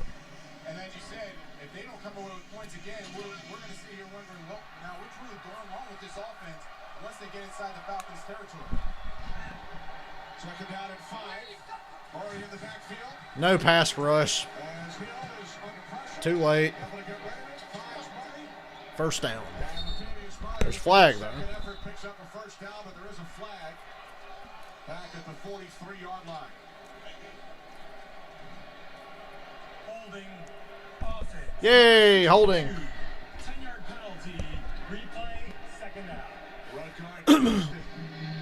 Don't let that scoreboard fool you. The Falcons should be down by about 20 right now.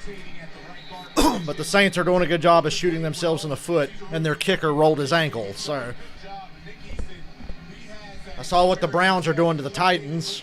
That's exciting. I guess I did pick the better game today, even if it's the one that's going to stress me out the most.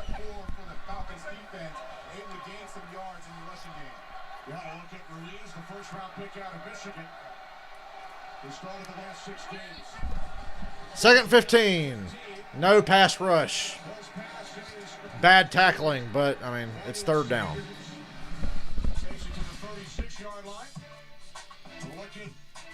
Drew Brees, Jonathan out on the field, going through his routine prior to today's game. And how many times have you seen this? The fact that Taysom Hill is getting away with being a below-average quarterback lets me know that, yeah, Brees is going to play again.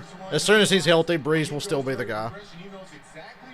He's not getting blood-sowed here. Because Taysom Hill is not very good. Very versatile player. They're really just making do with Taysom Hill. He should have like 2 interceptions today. 3rd and 8, and the Saints take a timeout. With 2:22 remaining in the second quarter, Saints leading by 1. Now this from Progressive. Oh, shut up, Progressive.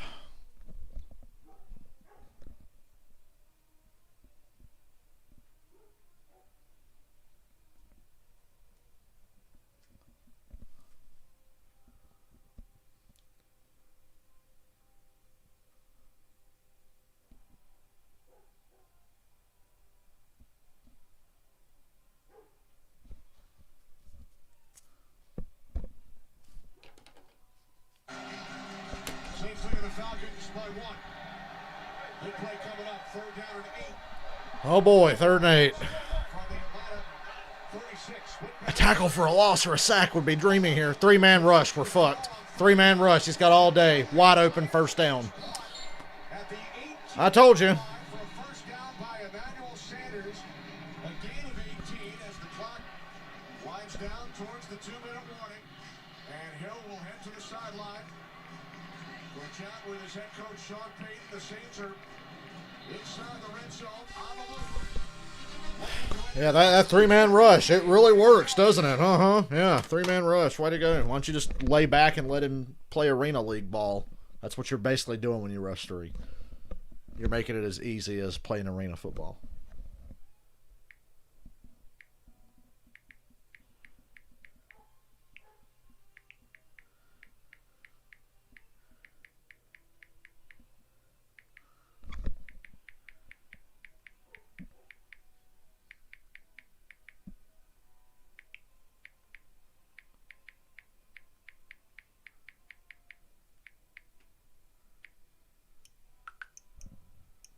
I don't even need to check on Browns and Titans now. I feel like that game's, well, nothing's ever over, and the Titans are a second-half team. And I did say earlier, watch the second half. Don't give up.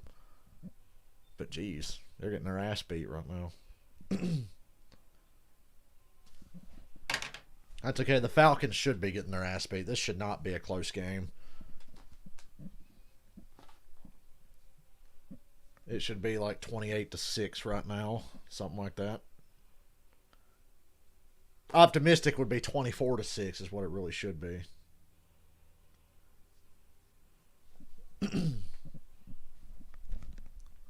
How do you make it that easy on those obvious passing situations? You got to bring some fucking pressure. No, I'm going to rush 3 and back all my guys beyond the line to gain and give their receivers plenty of cushion to get there. And get in front of us and make the fucking catch for the first down. Yeah, that's what we'll do. And they're talking about, maybe Raheem Morris should be the coach of the Falcons next year. No. No. I don't want anybody that was on Dan Quinn's staff to be on this staff next year. I don't. Nuke it. Fire everyone and start from the ground up with a new staff. And hopefully you hire somebody with some common sense and they know who to keep and who to get rid of. And treat Matt Ryan like he's a fucking rookie. Treat Julio Jones like he's a fucking scrub-ass rookie. Make everybody earn it all over again. These fuckers are too soft. Because Dan Quinn was a soft-ass head coach.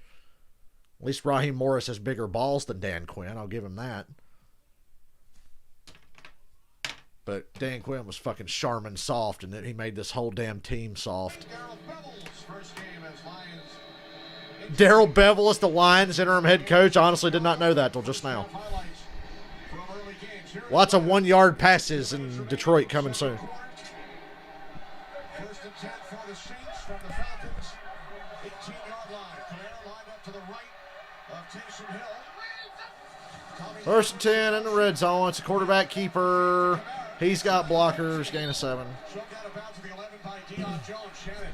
Mentioned Drew Brees down here on the sideline. Nice little moment between him and Matt Ryan before the game, but certainly his presence is felt here in the progression with Taysom Hill has a lot to do with Drew Brees' guidance. Taysom said he's been a lot more vocal. They'll grab him after practice, talk to him about specific plays. The best advice that Taysom Hill said that Drew Brees gave him, however, was be patient. Let the game and the plays come your way. Be patient. Right there, watch Did that include throwing the ball to the other team and just getting lucky that they drop it? Because Taysom Hill's done that a couple of times today. It's another quarterback keeper. Fucking holding, but at least we stopped him for no gain. 3rd down. And obviously, I think they'll go for it on 4th. You better get a big sack here and push him back.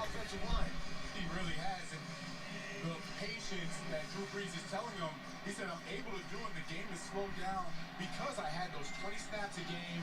And before it was, all right, I go in and I feel I have to make one of these big splash plays. Now, because he's the quarterback, the game is slowed down and he can stay patient. While the Falcons look at Hill's passing numbers on 3rd down. He spent the last 3.5 years watching and learning from Brees, as Shannon alluded to. Although he would miss some time at quarterback meetings each week because he was busy in special teams meetings as well. Yeah, you can throw special teams out the window right now. It's all about the quarterback position. And that 3rd down, the reason he's doing so well, he has now really progressed. The first game, it was all about Mike Spreading them out on 3rd and 3. He spread the wealth today. He's hit 5 different receivers. Look for him to run again here. He wants to run. Touchdown, Jared Cook. Wide open, uncontested. Like these passes he's getting in, they're not even contested. It's like the guys are completely uncovered. Taysom Hill is going to run Raheem Morris out of that defense. Everything has been... I mean, look at this. Hell, why would you want to run him out of that defense? Just keep them playing what they're playing. Guys are getting wide open. When they drop back pass, guys are wide open. Ridiculous. Wide open passing lanes, and they're going to have to get out of that defense. Go back to man free, do something else because it's not working for the Falcons. Lutz made the extra point. As the extra point. 14-6. I told you this should not even be this close. To an 8-point lead. And Taysom Hill goes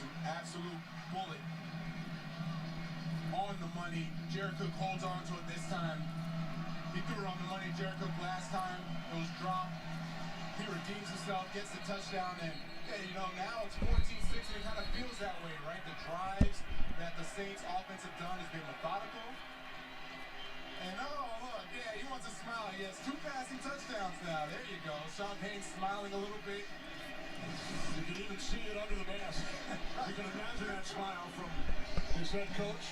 7 plays, 75 yards. Kamara with the big run. So on the first touchdown drive, Hill with a 43-yard run. The Falcons' defense is better than the Eagles. They're more talented all around. You just have one really good position group. Falcons, most of their problems come from scheme. I wish we got lucky this year and got to play the Eagles so we could at least win another game. God, why couldn't we have got the NFC East this year? We'd look way better than we are. Taysom Hill literally ran Raheem out of the first defense. They were blitzing up the middle, lost contain, he goes for the scramble, then he's been spraying the well. We talked about a 3rd down. Everybody is getting in on the action. Traquan Smith, Jared Cook, Mike Thomas is a phenom in his own. You know, I was thinking about Seattle and the Giants later. Then I remembered, oh yeah, Daniel Jones ain't playing. We just need to go back to what we know because this is not working. Oh boy, time for a quick 3 and out so we can give up more points before the end of the half. Are you ready? Minute and 45 with 2 timeouts. What do we got?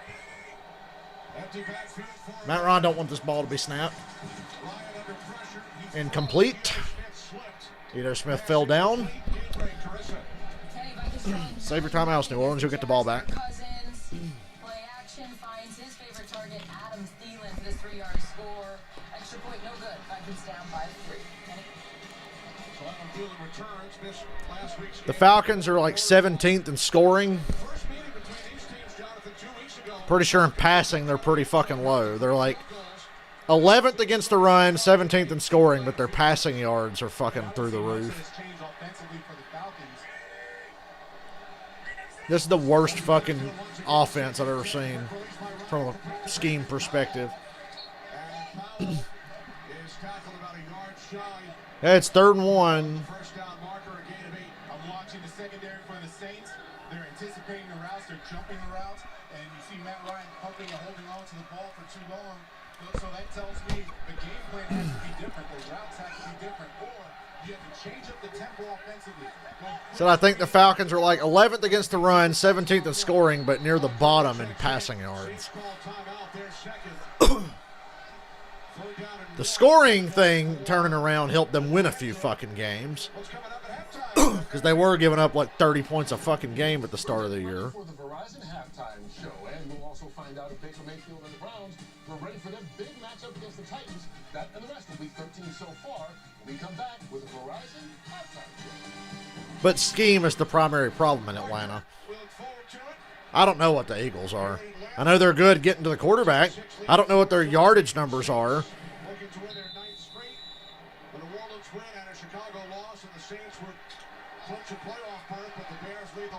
I'll take Deion Jones, Grady Jarrett, A.J. Terrell, and Foye Oluokun over anybody you got, though.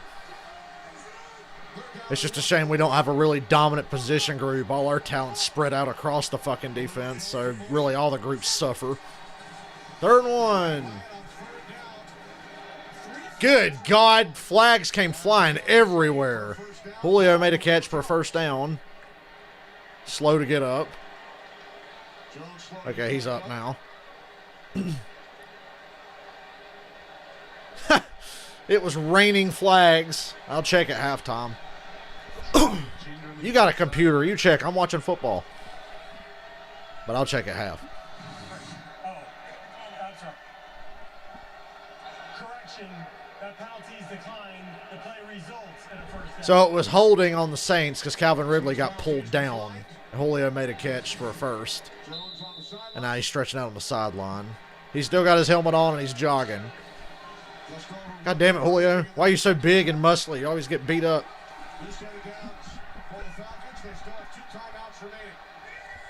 My God, we got a 1st down. That's more than I expected. Ryan going deep. What a catch by Calvin Ridley.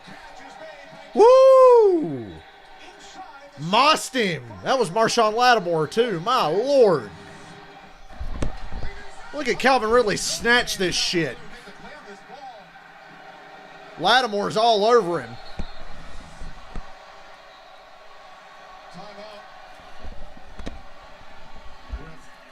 seconds remaining. And I'm glad to see that they're pushing the issue.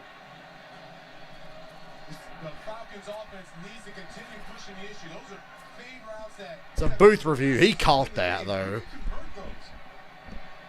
God, what a catch. That was 31 yards. Taking a look at what was ruled a 31-yard reception. Calvin Ridley watched the ball as... Oh, that's a good play. Ridley maintained possession. Yep, that's a catch, sir. Move the chains. Tremendous catch. I'd be very surprised. Even though it touches the ground, as long as Ridley maintains possession, should be a good catch. Yeah, it's allowed to touch the ground. And as you said, Kenny, so long as he's maintaining possession. That one looked like it bounced. No, it didn't. What the fuck is John Vilma talking about?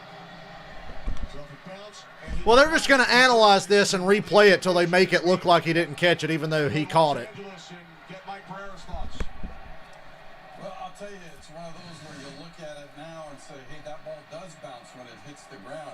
It didn't hit the ground. He's got to maintain total control. Ball can move, but again, watch the ball when it hits the ground. It didn't hit the ground. It did not hit the ground. It was moving in his arm. It did not hit the ground, period. Oh, boy, we're probably going to get fucked here, ladies and gentlemen. The previous angle really shows. There, it looks like the ball may be loose. Bounce and yeah, it looks loose. Left hand doesn't control it enough. Oh, so they're going to take it from us? Call on the field will stand. Oh, they're going to say it stands. Cool. Yeah, it stands. Fuck you. It's a catch. That's just too goddamn bad. I'd say that ball didn't. They're saying, oh, it touched the ground. Look, it touched the ground. It touched the ground. No, it didn't. It was moving, but the tip of the ball did not touch the ground. He had it pinned against his body. You could see the shadow under the ball over the ground. Fuck off. Play football. Taking a look at it. So some premature movement to the line by the Falcons. There's been no official announcement yet from Hill. Matt Ryan's laughing. Lattimore and Ridley are joking about it. No one is going to notice that there's no referee. They're just going to start the play.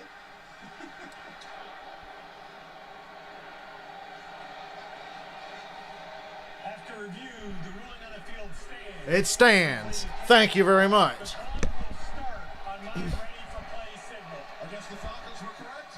They do something we didn't. So the call stands. First catch for Ridley, a gain of 31. And I like the play call.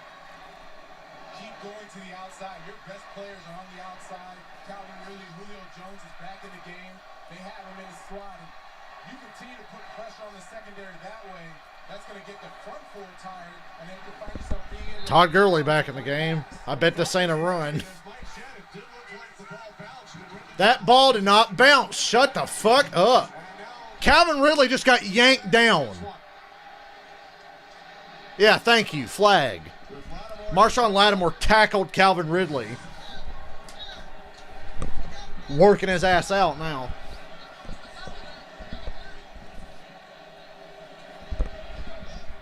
Pass interference. Defense, number 23. Ball will be placed at the spot of the foul. Automatic first down. That was an easy call. Yeah, he tackled Calvin Ridley. Push Calvin Ridley's shoulder pad area. No, you obviously can't do that.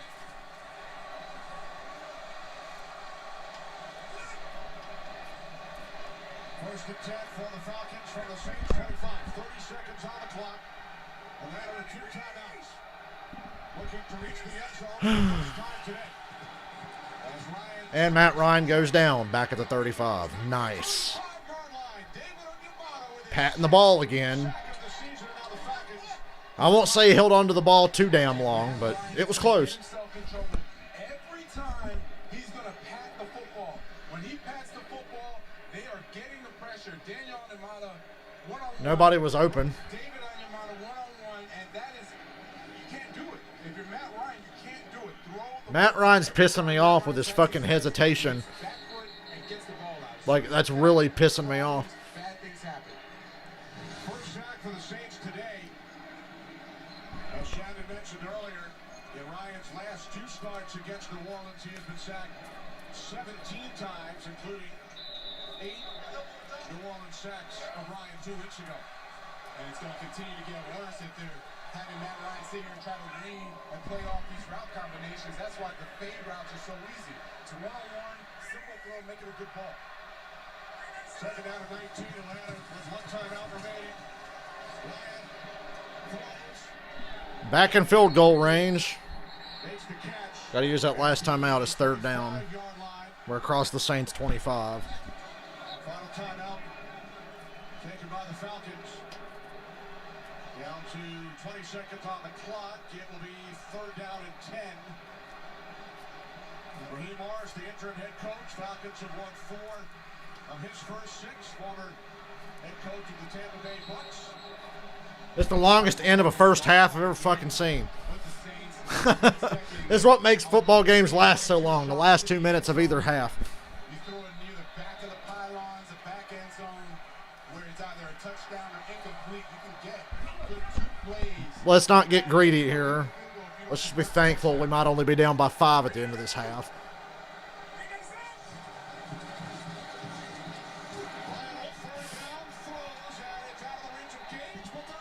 Pass interference, spot of the foul, 1st and goal, Falcons. Defending for New Orleans.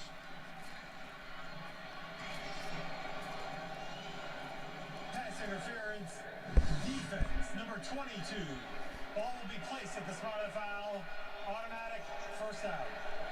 Yes, sir. I guess. Whatever. Grabs him at the waist. That's one thing. I'm surprised that drew a flag. Trying to clean up. They've done such Oh a well. good job of not getting Falcons only have 16 seconds and no timeouts. They can't fuck this up. They better not. defense. Now these penalties are starting to rear its ugly head. Has the Falcons right here in scoring position with 16 seconds left. 3-man rush. Okay, we got time for another play, 11 seconds. Smart play by Matt Ryan. He throws it away.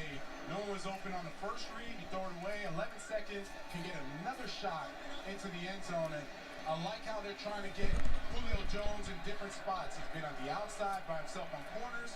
That time they had him in the slot. Now the problem is Matt Ryan has to understand if they're going to double and they're making a conscious effort to double Julio Jones wherever he is, go to the one-on-one. Find the one-on-one. He has to find a Julio in the slot. Down to 11 seconds. Empty back. Julio Jones is in the slot.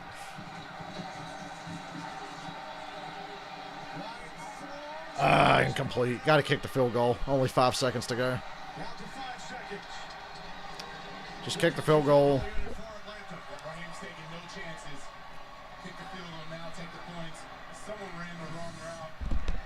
Hayden Hurst is going to go up and inside on P.J. Williams. The problem is that Brandon Powell is sitting right there. He brings his defender along. Julio almost caught that ball on a tip, and he's laughing. He knew it, too. That shit almost landed right in Julio's hands in the end zone. 28-yard attempt. Koo is 2 for 2 today. I'm surprised you know what a touchdown is, being an Eagles fan now. From 28 yards out, the kick is straight through. Yay, halftime. First field goal. We're only down by 5. It's a miracle. We should be down by like 17. New Orleans Saints lead. Play of the first half is brought to you by State Farm. After a 43-yard run by Taysom Hill, he finds Traquan Smith in the Honestly, I'll take that 3 at the end of the half. pass. It's tough to score a touchdown in that situation. Hill and the Saints leading the Falcons 14-9 as we head to Kurt Menefee in Los Angeles for the Verizon halftime, which starts now. Young Wei Koo's going to be Special Teams Player of the Month in December as well. Keep an eye out. It's coming. Get the 5G America's been waiting for. Only from Verizon. Taysom Hill's first 2 career touchdown passes, and the Saints are halfway to their 9th straight wins. They lead the Falcons in a close one. Let's roll through the highlights here as we welcome you to the Verizon halftime. Darryl Bevel, now the interim coach for the Lions, replacing the fired Matt Patricia, taking on the rival Montgomery. Good first half. I felt sick. I actually picked the Bears to win a game this morning. Lions 28 And I'm right so far. They're up by 10 at half. Cleveland Browns at the Tennessee Titans. Baker Mayfield, as Tony Gonzalez says. Baker is what, Tony? A touchdown rate. He's Baker. That's Baker's dangerous today. Here's Donovan Peoples-Jones for the second. Donovan Peoples-Jones. What a great name. That's like some Key and Peele shit. In the first half, the last Cleveland quarterback to do that was Otto Graham back in 1951. Well done, Baker. Don't hurt yourself. Celebrate. 37. And he cleans the stadium. Colts, Texans. Colts and Texans. 5-yard touchdown. Texans wearing them awesome-ass red uniforms. 4th and 4, they're making pay. Philip Rivers finds a wide open rookie. The Texans' alternate uniforms are better than their regular uniforms. Both of their alternate uniforms are better. Approaching halftime. Cincinnati Bengals at the Miami Dolphins. Tua Tagovailoa. Who the fuck's the quarterback for the Bengals? With a thumb injury, but it is Cleveland quarterback Brandon Allen and Tyler Brandon Boyd Allen. for the 72-yard touchdown. Damn. Falcons swerve here at Tyler the Boyd, end. 72 fucking Never yards. forget how we told Bengals you. are up 7-3 on Miami. Gotta run downhill. All right, Cincinnati 7, Miami 3. Just got to run faster than the other guy you wanted to get. Mike Glennon. That's a lot of Nick on that boy. Mike Glennon getting a second start. Look at this play. Look at this touchdown from Glennon. Pass tip. Boink, boink. Touchdown. They missed the extra point, but that's okay. They got a Remember David Garrard and Mike Thomas in 2010 against Houston? That crazy Hail Mary at the end of the game. Jets win column. Here we go. Derek Oh my God, the Jets are beating the Raiders. Well, they were. flat, makes a nice move. Had Darren Waller. We need somebody like that in Atlanta. Okay, the Raiders are up 17-13 now. Come on, Raiders. one of the best. The Falcons are literally just lucky to be only down by 5. Yeah, but I'll take it. Has always been, but Taysom Hill has never thrown a touchdown pass. Yeah. He's made up for that in the first half. Oh yeah, but he has. And I tell you what, I think that's a valid question. You haven't done that over his career. He is showing some things at that position that, at least for me, I didn't think he could do. And I've been pleasantly surprised. Look at him drop back here. We know he can do this. Okay, he's fast. He runs that 4-4. Look at the defender has the angle here, but he beats him around the corner, and you know he can do that. But watch this. He goes through his progression. The guy comes wide open. But, sometimes you would think a running quarterback can take off, but this is what I really like right here. Look at this, and it's 3rd and 17. That ball went 33.7 yards on a rope. He's got a cannon as an arm, can run with the pocket. He's like a Lamar Jackson, Kyler Murray style play, and he's proven to a lot of people. I think the Falcons defense is getting plenty of rest at halftime. Yeah. Which a lot of running quarterbacks. This game's probably going to be on them. They They got to go win it. The ball outside the numbers. Well, it scares you to death to know that he can actually pass the ball like this because you're expecting him to run it. His default, we usually did get the ball, try to run for 17 yards on 3rd down when there's nothing there. But now this guy is throwing the ball. It's like what I don't think any of us The Browns are winning big, and Nick Chubb only has 40 yards. This guy can really play. He looks like a guy who just got. I just saw the stat across the bottom of the screen. Let's say it's hot in here, and I did open my window, and it's still hot in Sean here. Payton, we always give him credit for being an offensive genius. I think he's proved it. Sean Payton's a Nazi. He just, changed his offense, kept winning. This year with Taysom Hill, he changes his offense, adapts it. Sean Payton is a Nazi. And they just keep winning. I don't think that's ever been in question, and I think he's adapted in different ways. Teddy was more of, the manager, and some people's numbers were up, but with this guy, it's a wide open offense. And Alvin Kamara hasn't been featured in the passing game like he was. Saints Falcons, best rivalry in the NFL. We're here for it. With the quarterback we've got. All right, keep in mind that we've got football for you the next 2 games tomorrow. I'm not streaming either of them. Well, actually, I might stream Bills and 49ers. I might stream that. Tuesday. Make sure you catch our pregame coverage starting at 4:30 on Monday. Bills-Niners could be a good game. I know you got all that written down right We'll see how I feel tomorrow night. Taysom Hill. His second touchdown pass, this one to Jerry Cook. Off Verizon, play the half. This holiday. Why is it so hot in here, bro? Matter of fact, let me check the weather for tomorrow.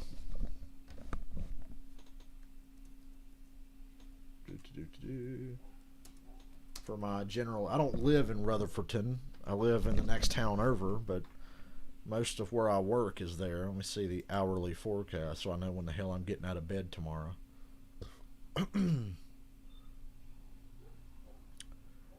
Whoa, whoa, whoa, it's gonna rain. Wait a minute, is this for real? It might rain. Shit. It looks like it might rain. Okay, I mean, I wish it was more than a 45% chance. But all I need's a little. And I'll be home free tomorrow. Yeah, I'm that lazy. if I stream tomorrow, it will be at 8:15 for Bills and 49ers. If I stream tomorrow, it'll be the 8:15 game. I'm not streaming Washington and Pittsburgh. I don't think that game's going to be worth streaming. Although I'm way more interested in the Steelers and Washington than I am the Bills and Niners. I just think Bills and Niners is a good matchup. 49ers are playing really well right now. And they've got a chance to crawl back into the playoff hunt. Play Arkham Knight. What should I do on Arkham Knight? Probably play the PS4 version because I don't like streaming the PC version because it runs like doo-doo butter. But I might, dude. I don't know. Still ain't got my PS5. The disc drive. Oh, the disc drive on my PS4 quit working. All my games are digital except for Red Dead and Spider-Man. The first Spider-Man. Miles Morales I got digital, but Spider-Man and Red Dead I can't play those anymore on PlayStation. But if you can't play Spider-Man on PlayStation, you can't play it at all. So I can't play that now. I can't play Spider-Man until I get a PS5. My disc drive and my PS4 will not take discs anymore. It's a tragedy. What I did do, I bought the online version of Red Dead Online because it was $5 on PlayStation to just get the online because I still want to play Red Dead Online. So I bought that for $5. I have access to the online. To play story in Red Dead, I got to play on PC. 1 hour breaks. I could almost handle doing a stream where it's like, all right, let's take a break for an hour after beating a game. It'd be interesting to see how fast I can get through the games again. If I ever decide to do that, I'll try to let everybody know ahead of time. But that's like something I would do on a whim. Like if I sit here and go, all right, next week at whatever, at 4 o'clock on Thursday, I'm going to play the Arkham games. Then when it comes around, I'll have been dreading it all week. It's like something I'd have to do on an impulse where it's like, you know what? I feel like streaming. Let's do this. And then I'll start doing it. But that's like the only way.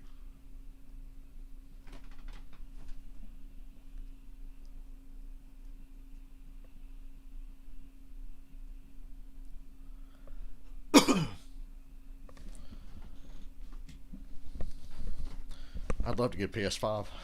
Wouldn't that be great? Let's check Sony Direct right now. It's a Sunday. I don't think they're going to do anything on a Sunday, but let's check. Nope. The queue is not up.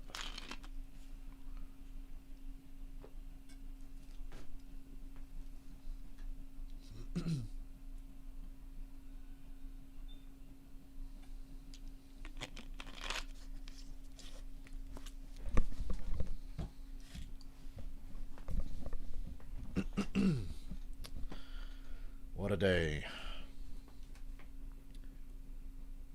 If it rains overnight, I don't think I'll have to work tomorrow. I love getting bailed out by that. It's going to be sad when we start working on the inside of that house at Lake James, then it won't matter if it's raining or not. Oh well. I'm going to enjoy all the breaks I can get before then. Get some more workouts in. Worked out last night. God, that workout last night was rough, and I just did my usual like hour and 5 minutes or whatever. Do main story only in the Arkham games. You know, if I do main story only, I can beat Arkham City in like 3 hours or less. I can beat Arkham Asylum in about 6, not sidetracking for Riddler trophies. Arkham City's really short. Origins, I don't know. It's been a while since I just did straight story in Origins. Arkham Knight is probably the most interesting to do straight story because you're not going to have as many upgrade points. When I play Arkham Knight now, off stream, I always do like 1,000 side missions. I always get distracted doing that, and then I lose interest in the story. Like I've spent the last 2 days occasionally playing off stream on Arkham Knight and just doing side stuff. The militia checkpoints and the fire crew guys. I know some people don't like those missions because they say they're very grindy, but I like the fire crew and militia checkpoint missions because each one is different.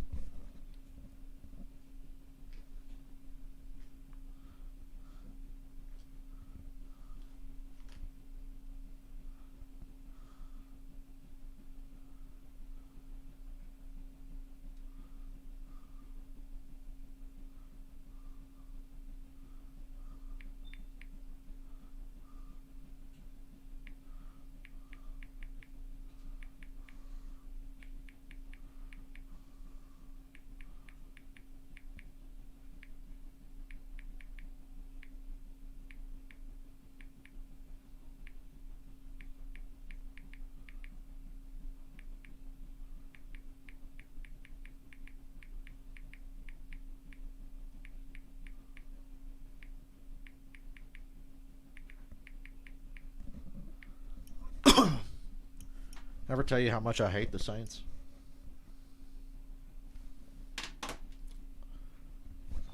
I'm sitting here watching my fucking 4-17 with like no shot at playoffs play a team that I hate more than life itself. You should have seen me. I couldn't decide if I wanted to stream 1 o'clock or 4 o'clock today. We might do both now. We'll probably do both.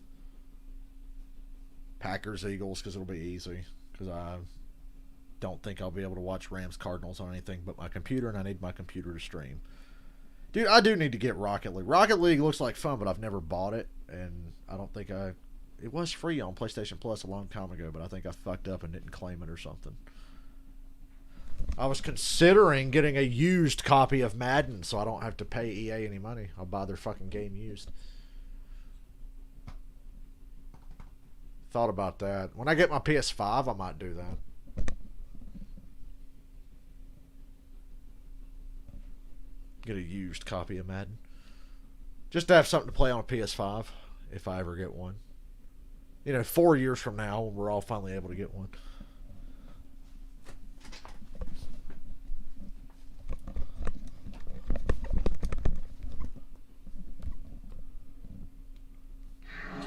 Time for the second half of Torture Me. We got a whole half to go. The new Madden, if I can find a used copy. I thought about it.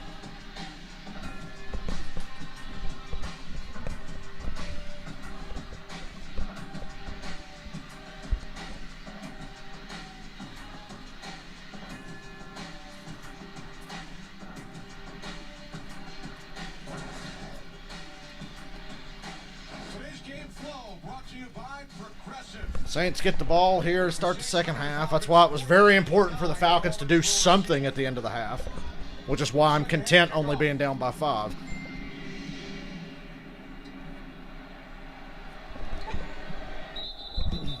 will start at their 25-yard line. Kenny Albert along with Jonathan Vilma and Shannon Smith downstairs. Taysom Hill, third start for the injured Drew Brees. Threw 2 touchdown passes in the first half. Also ran for 43 yards to set up one of those touchdowns. Looks a lot more composed, a lot more relaxed in his third start. Really able to identify the defense, and he's spreading the wealth. That's the biggest thing, not locking in on Mike Thomas. On the other side, Falcons, they have to score touchdowns. Held to 3 field goals in the first game against the Saints. 3 field goals in the first half. Oh, yeah, the fucking Snowball Derby. I forget about that every goddamn year, dude. I'm a terrible racing fan. I'm a NASCAR peasant. What disappointment am I in for in this second half? Let's see. Let's get this game over with. Let's get this clock rolling and end this fucking game. Hey, look, it's Shannon Spake. Is this NASCAR on ESPN or is this the NFL on Fox?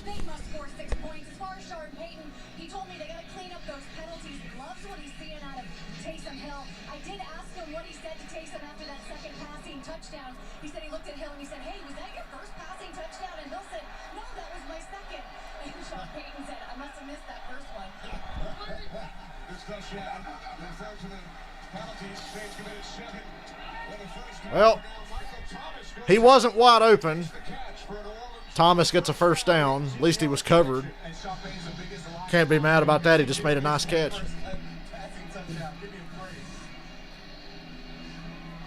Taysom Hill got slapped in the head. That could have been called roughing.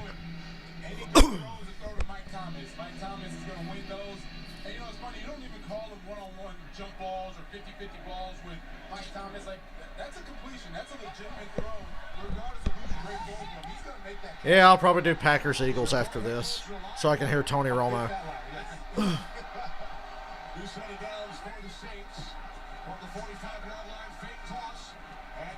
Boy, Taysom Hill had all the goddamn time in the world to hit Thomas for another first down. He's right at the marker.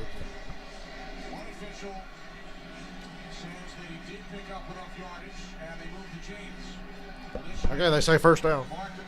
Doesn't matter anyway. They were going to get it anyhow. There's 2 things that Sean Payton keeps track of, and I know for a fact it's passing touchdowns and passing yards. And notice how they opened up with 2 passing plays while the Falcons expecting them to run the ball since they have the 5. They're at the Falcons 45 already. Gain of 5. You mean he's not keeping track of tackles for loss? Definitely not. Just doing those offensive numbers? I think he just found out what TFLs were when he became a head coach. He didn't even know what those things were. It was passing yards, passing touchdowns. Of course, you and Sean won a Super Bowl together. Oh, yes. Great times. Magical 2009 season, and we always talk about that season and how fun it was. And we think back and think more about the process and how much fun we had as opposed to actually winning the game. It's a reverse. Well, the Falcons should have been all over that, and they kind of were. No gain. Kamara's just really fast, almost broke contain around the edge, but they got him out of bounds for no gain. As good as the offense has come out in rhythm, Taysom Hill throwing the ball very well. Why do this? Why run this play? It doesn't make sense. Deion Jones should have blown that up, but he missed. The two people they're always going to keep their eye on in the run game are 41 and 7. So you're not fooling anyone by running that play. It doesn't make sense. 3rd and 5. Offense out of rhythm now at 3rd and 5. Taysom Hill has to convert. Let's get to the 35 for a first down. He's got time. He's running. And I think he's just short. He's just short. He's short by like a yard. That's way too close. He's a yard short. 4th and 1. Obviously, they go for this. You got to go for this.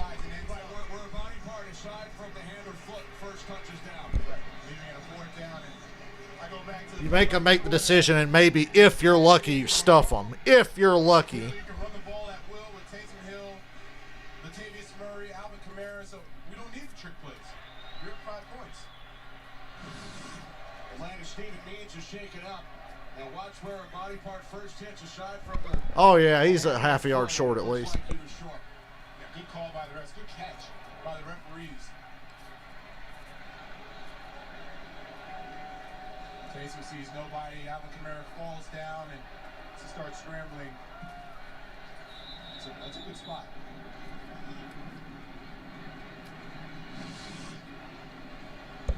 No question. It's 4th and less than a yard. There's Beams, who was shaken up on the previous play. Had a sack in the first half. I love the finish on the Falcons' helmets. It's a satin finish. Obviously, this is a sneak. It's a sneak, duh, and you made it easy. He was leaning so far forward before he ever got the snap. Why don't you make it easier next time? Just don't put anybody in the middle. See how many yards he can fucking get, you idiots. Obviously, it was a sneak. Taysom Hill looks like he's in complete control of the offense, and stark difference from the first game last week. It was all about running the football, and then the play the Broncos literally had no quarterback. So now we're starting to see the Saints have double the yards the Falcons have, in case you were wondering, but they're only ahead by 5. Saints over 300 yards of offense so far. As Hill gets it into the hands of Trickquad Smith, who scored the first New Orleans touchdown. Smith gave 3, and that's where they missed Deontay Harris. Deontay Harris is a touchdown waiting to happen. He's so explosive. He's so fast. They do those fly sweeps, jet sweeps. With Deontay Harris, he's out today. They're trying to do a Trickquad Smith. It doesn't have the same spark. You need that player. The player is fine. Just need the right player running it. I expected a little bit better of a defensive effort to start this half. I thought they'd be fired up after the way the first half ended. Incomplete. Hey, 3rd and 7. We got a shot. Smart play by Dante Fowler, not falling down the line, trying to play for the run. He knows that Taysom Hill is going to come back out, big scrambler, make sure he gets to the top of Taysom Hill and forces that early throw. And, it's been a while since we talked about the defensive front for the Atlanta Falcons, finally getting some pressure, forcing this 3rd down. And Falcons' defensive line had a good first quarter. you got to bring a 5th or 6th guy and hope that your secondary can hold up the man coverage on the back end. Grady Jarrett hasn't made a big splash play today. He's due. Wide open, first down, Jared Cook. Isaiah Oliver was only about 10 yards behind him. First down. And that's the problem if you're going to rush 5 guys. There's always going to be these out routes that are open. open, and Isaiah Oliver trying to keep up with Jared Cook. Jared Cook is a phenomenal pass-catching tight end, and if you don't get the pressure and Taysom Hill can just sit there, it's going to leave easy throws to the outside, and Taysom can continue to hit those. Saints are trying to make me turn this game off early. Not much the Falcons can do. Fred Ford has to get more pressure. Bill now On the plus side, I'd get a break before the 4:30 game. Oh boy, Kamara up the middle, first down near the 10. They'll probably say 11, be first down at the Falcon 11.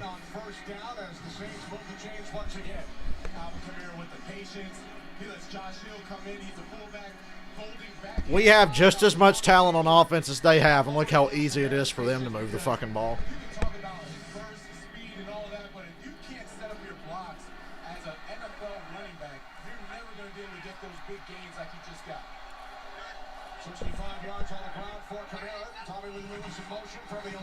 Uh-oh, touchdown. Yep, touchdown. Kamara. Saw that big hole open up, and I knew it was a touchdown before he ever fucking got there. This game's almost out of reach now. Do you think the Falcons are going to be able to put up 20 points with the way they play on offense? No, thank you.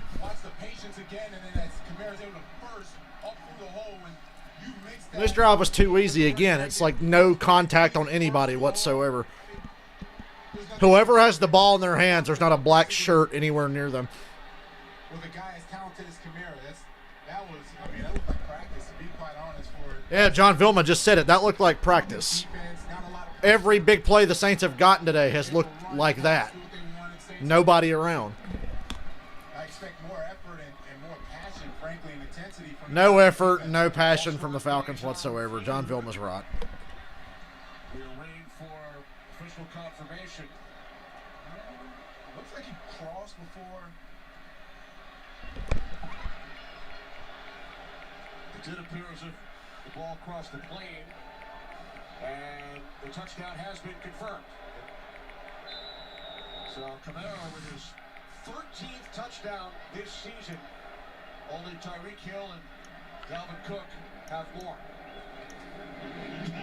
What's the point from Lutz? Lutz makes the point after it's good. We're 21-9. 21-9 lead here in Atlanta. The Atlanta native, Alvin Kamara, touchdown New Orleans. It's too easy. I understand if sometimes you're just going to get beat, but you can't just let people walk into the end zone untouched or run down the field untouched. I'm back to Browns-Titans for the moment. Browns are on a 3rd and 17 with a 25-point lead, but there's still 12 minutes to go in the third, so it's a long way from over. Trust me, I should know. 25-point leads with this much time left are not safe. We had a 25-point lead with even less time left. Lost the Super Bowl.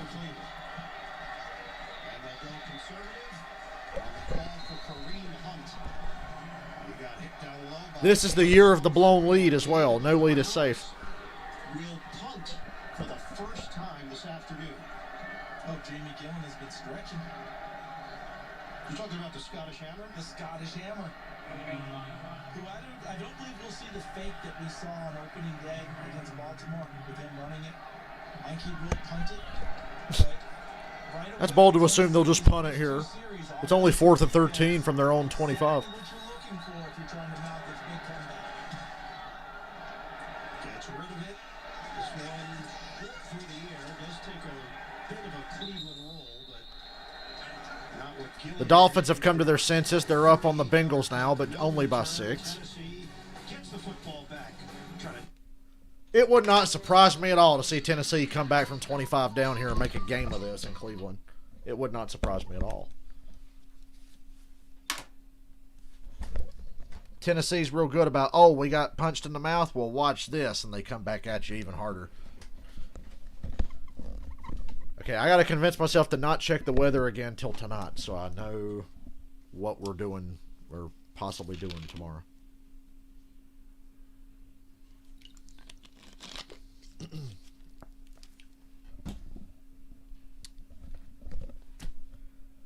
Gonna be a good week, I think.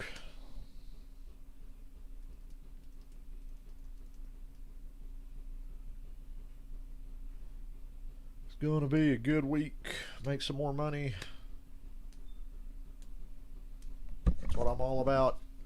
Not buying a PS5. I've got way more money at this point than I thought I'd have. Boy, 12 plays, 75 yards, 6 minutes, and a 11-yard touchdown run. I remember when the Falcons offense made that look routine. 10 play drives or longer that end up in touchdowns. Now it's like 20 play drives that end in field goals. We're on track to lose this game even worse than we did 2 weeks ago.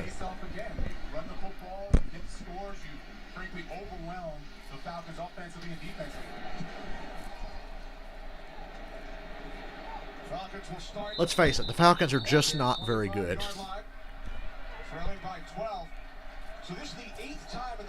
Need a culture change.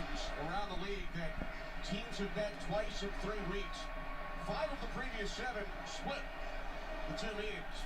Saints looking for the sweep of Atlanta. And Sean was very aware of it. He was actually very nervous about it, and that's why he became very aggressive as far as his play call. Falcons start at their own 25. In fact, he was the one that brought it up to us. He was well aware. Nice run, gain of 7. As Brian Hill gains 6. Good to see the Falcons offense on the field. We don't see them often anymore. They're usually 3 and out so fast. Tua! Touchdown pass from the young rookie to Mike Gesicki, 5-yard score. They have been trailing Cincinnati. Mike Gesicki. They're now up 13-7. That's a good name for Chris Berman to say. Gesicki. Mike Gesicki. We'll be back. It's a run.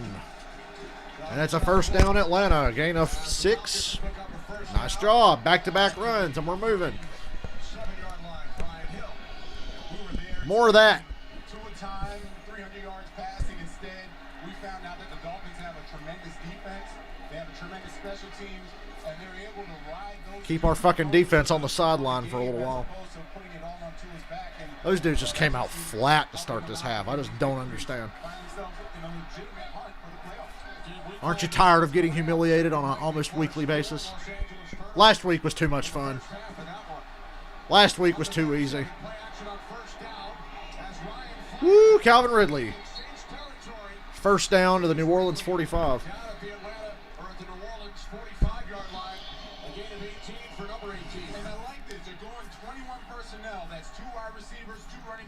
Tight end, and now it's forcing the Saints defense to be a little more generic. You don't get as creative when you have 3 wide receiver sets. They pack Good play, Calvin Ridley. Good throw, Matt Ryan. Explosive as they come, is now able to find those deep in routes when you have the play action.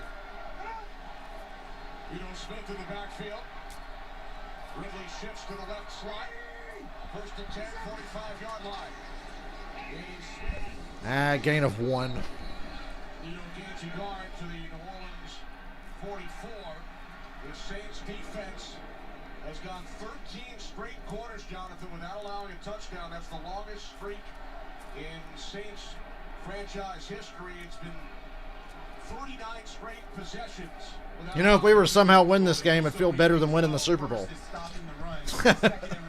Not that I would know what that's like or anything. I know what it's like to be almost winning the Super Bowl.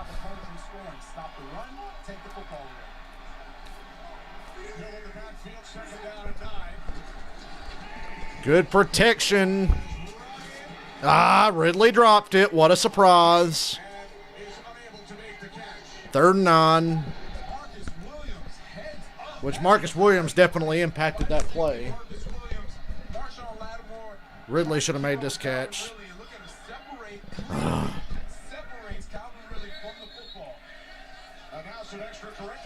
Oh boy. What's the deal here? Oh, it's Julio Jones. Oh, no. Julio's just trying to break up the fight. Well, you talked about the rivalry right at the top of the game, Jonathan. Frustrations boiling out for the Falcons. Well, instead of getting pissed and starting fights, why don't y'all play football and be good at it for once? Pushing and shoving ain't going to get you any points on the board. You're still going to lose this game and look like a jackass. Don't lose twice in the division, especially not to the Falcons.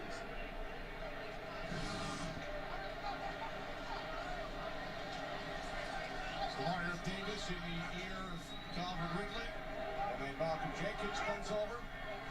The Saints have won 5 of the last 6. 3rd and 9. The Saints own the Falcons at this point. We may never beat these fuckers again. 3rd and 9. Good job by Matt to elude the pressure. Nobody's open.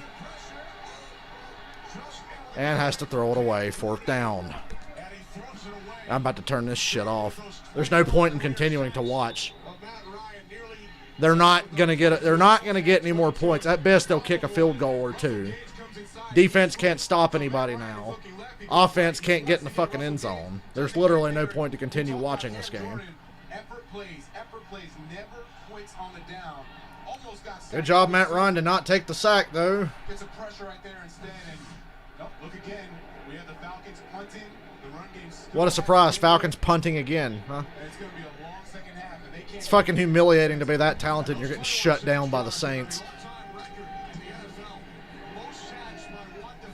This is one of the most embarrassing losses that I can remember for the Falcons. And that's saying a lot. Because they're just getting manhandled by a team that's not even that... They're not even that physically tough. The Saints are not like the team you'd expect to just run you over. They're flashy, you know. They're not a tough team. They're just really talented and flashy. And you're getting fucking smoked on your own field. So now the Saints will have won 6 of the last 7 against Atlanta. Hey, it's a Miles Morales commercial. And other stuff too, but I saw Spider-Man and I got happy. Let me see how the Titans are doing on their comeback, huh?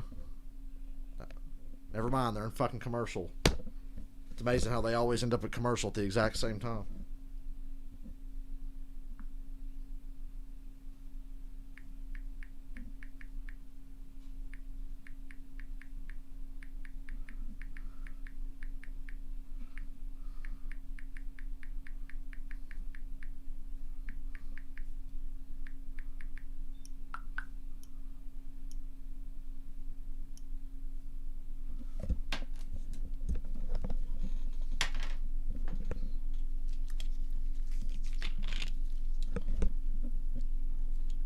Thank God I'm on stream with you guys, or I'd be really pissed. Don't get me wrong, I'm pissed, but for some reason when I stream, I can put on more of a analytical hat and less of a fanboy hat. Of course, that fanboy's going to shine through. I don't think I'm as bad as... Actually, I'm just as bad as Darryl Waltrip.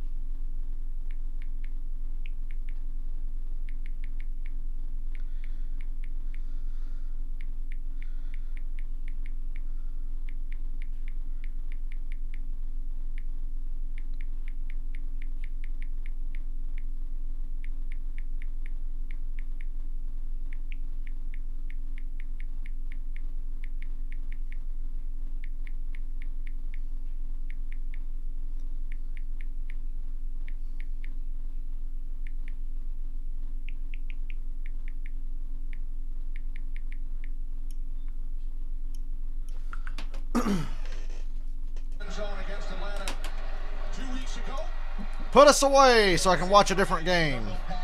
Saints are starting at their own 10, but they're up by 12, and the Falcons have no signs of life on either side of the ball. No spark of any kind, except Calvin Ridley trying to get into a fight in a game where he's not doing shit other than dropping passes most of the time.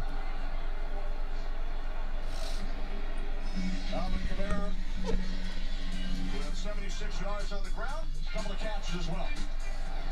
Alvin Kamara has been the best running back period in the game. Past 3-4 seasons. I know he had injuries last year, but he glides so well. Reminds me of D'Angelo Williams for the Panthers when I had to face him, and the way he slithers, kind of slithers in there and extremely explosive in the running game and in the passing game. Finally getting back on track with Taysom Hill at the helm. 3 Pro Bowls for Kamara. Just run the ball. Oh my God, the Falcons tackled him before he burst through for a gain of 10. It's 3rd down. We approach 5 minutes remaining in the 3rd quarter. Kenny Albert, Jonathan Philbin, Shannon Spink from Mercedes-Benz Stadium. Approximately 9,000 fans scattered around the stadium watching the Falcons and the Saints today. Yeah, 3rd down. I had this great package. I was going to tell everyone where Taysom Hill is going to throw the ball. It's going to be Mike Thomas all day. 3rd and 2. Surprisingly surprises me by Springer. The whole playbook's open to you here. So where he goes here, Well, they got pressure on him, but he still threw a nice pass, first down. Your initial inclination was correct, and that is his 500th career reception. Michael Thomas, his 500th career catch. Else, Jonathan, in league history, only 69 games. Look at the company he's in there. Julio Jones, Anquan Bolden, Antonio Brown. No wonder Anquan Bolden's one of the fastest players to 500 catches. He had like 20 in his first game. If I remember, he had like some ridiculous number the first game he ever played in the NFL. Anquan was a stud.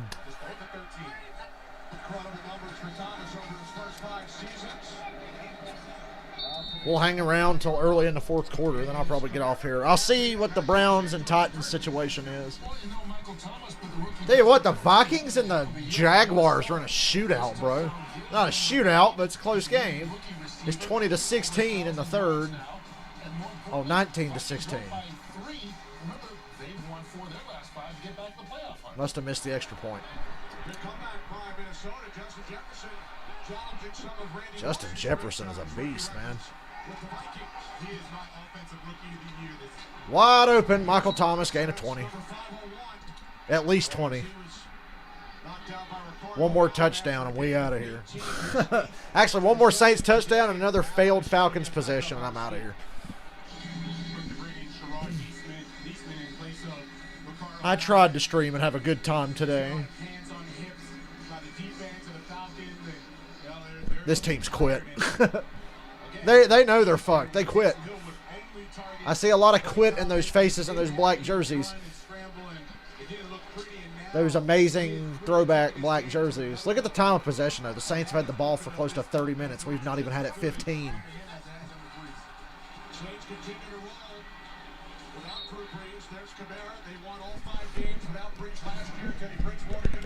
NFC playoff picture. Saints, Seahawks, Packers, Giants, Rams, Bucks, Cardinals. I think the Cardinals are going to take a big hit today. The Vikings and 49ers and the Bears, I can't believe I'm saying that, are right back in this thing because I think the Rams are going to beat the Cardinals today. So, and the Buccaneers are free falling with some tough games left. And Hill eludes the pressure, rolling to his left, or right, excuse me. Only Deion Jones prevents him from getting the first. 7-yard line by Deion Jones. And it's 6 for Taysom Hill. 3rd and 3. First round bye is, and I love the switch from having 2 first round buys. It's a whole new game this year with only one team getting a first round bye. That's going to alter the course of history when you think about it. But it means more football for us to watch.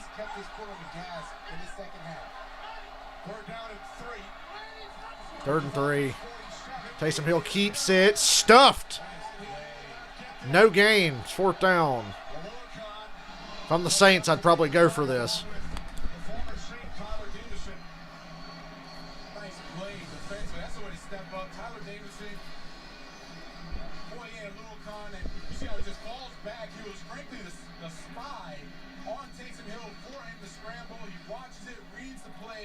Comes up and makes a tremendous stop. They needed that stop badly because, man, they were leaking defensively. So that's a big play. Saints are lined up to punt. The Falcons are playing for the fake. And they punt. Okay, the Falcons were lined up ready for a fake, though. Okay, I guess I have to hang around a little while longer. It's a good problem to have. Not a lot of punts. Hill stopped on 3rd down. Falcons get the ball back, trailing by 12. Starting deep in their own territory. Yeah. I'm going out and get me and Papa some chicken.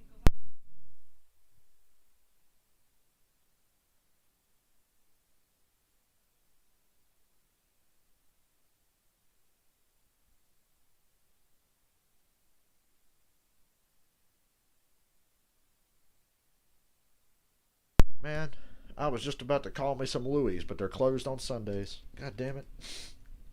People want Italian food on Sundays, you know.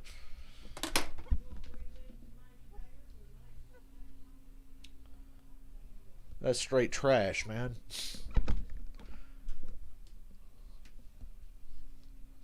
No post on Sundays. That reminds me. Here's a Harry Potter game coming out next year.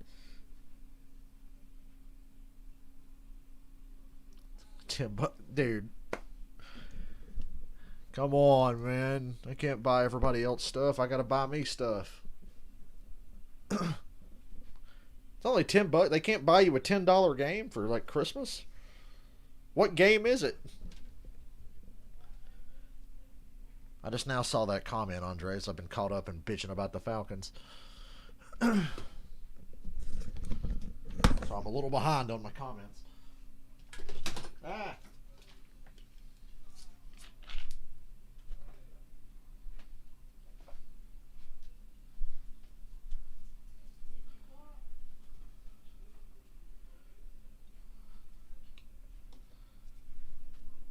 Yeah, I think the Cardinals might fall out of this playoff deal, man. They've shown some chinks in the armor already. I think they're going to lose big today. Unless Jared Goff is in a giving mood again. Told everybody all along, man. Jared Goff ain't it. System quarterback. And now he's not even playing that great in the system that he thrives in. That's the game I'd like to watch it for. But if I want to stream, I'll just do Packers and Eagles.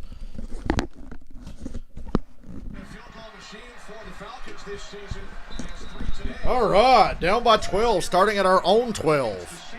With only 16 minutes to go in this miserable fucking football game. It's a run to Brian Hill. Gain of 2. Can we get an up-tempo? Fling the ball everywhere. Scoring touchdowns against the Saints. They said, look, it's not about balance or any other stat besides just scoring points. We need points. And I'm surprised that you have a week, you get nothing from watching the Saints versus the Broncos, so you can tweak what you did previously. It has not worked out today for the Falcons offense. Right, it didn't make sense to watch the film. Going up against Kendall Hinton. Let's stand up. I'll be a proper announcer. Matt Ryan throws. It's caught. Never mind. Incomplete. Because nobody can catch today. Only Julio Jones can catch, apparently. 3rd and 8. Right back to a 3rd and long, deep in their own territory. This is miserable. This is awful. How can you be this bad with this much talent? I don't understand. A lot of it's play call and a lot of it's not running the ball. At least the pass protection's been okay. I say that now. Incomplete. What the fuck was that on 3rd? 3rd and 8, Matt Ryan's going to throw it 2 yards short to Julio with 2 guys on his back. No chance. Julio Jones literally stopped on the route. Demario Davis is waiting for him. Demario Davis is on Julio's back. Julio stops 2 yards out, and Matt throws it. This is terrible. Dirk Cutter's offense is so fucking generic and so bad. And to think Kyle Shanahan used to piss me off. That first year with Atlanta, if you go back and look at Kyle Shanahan's offense the first year with Atlanta, you'll see why I never liked him. He turned Matt Ryan into Joe Flacco for a solid year. But then the next year, Matt Ryan was better than he'd ever been. But I'll take anything over this Dirk Cutter bullshit. This is awful. I don't know what the fuck they're doing. There's no excuse for that. What more do you want on an offense? This offense has like 6 Hall of Famers on it. Matt Ryan, Todd Gurley, Julio Jones, Calvin Ridley, Alex Mack, and Jake Matthews. They're all going to be Hall of Famers one day, and they can't do shit. We got an offense with 6 future Hall of Famers on it. And we can put up 9 points.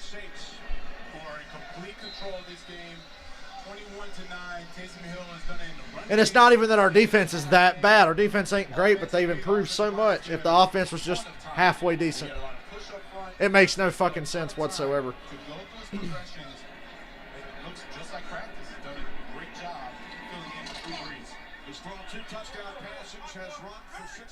If they make Raheem Morris the head coach next year, I'm done. Missed tackle. Kamara should have been dropped for a 3-yard loss. Oh, wait.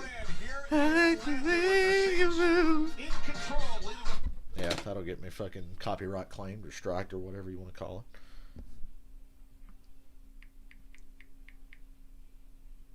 Boy, I like how I'm just typing and my phone just decides to close out Messenger for me. Thank you, phone. Literally just typing a message and Messenger just closes.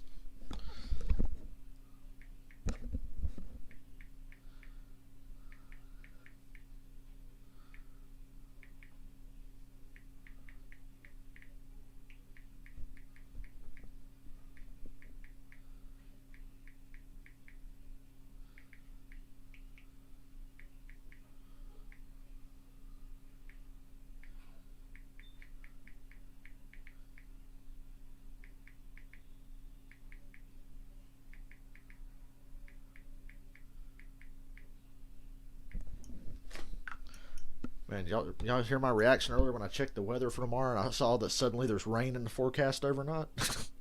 I was like, whoa, whoa, whoa. I was like, wait, rain? It's going to rain here again?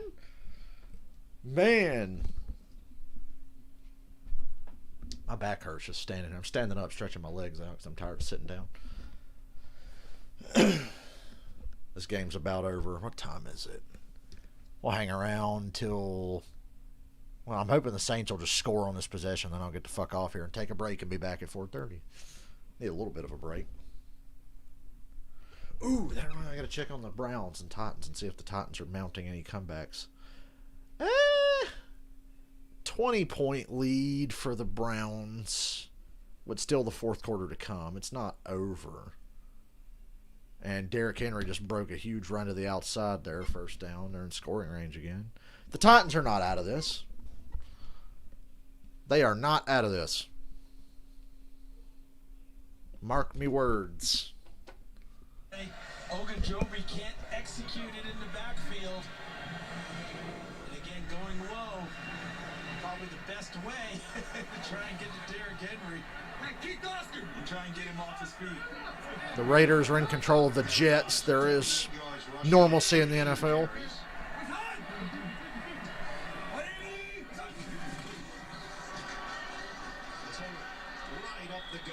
Henry's still running strong.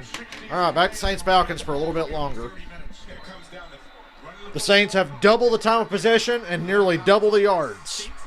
And double the points. 2nd and 7, I missed a play. Ooh, that should have been intercepted. Well, not should have been, but could have been. Can you fuckers just score and put us away so I can go do something more fun with my time than sit here and watch y'all? Would it be good mojo if I just stopped the stream? Ooh, it was hot in here and I opened the window. I'm fucking freezing my nuts off in here now.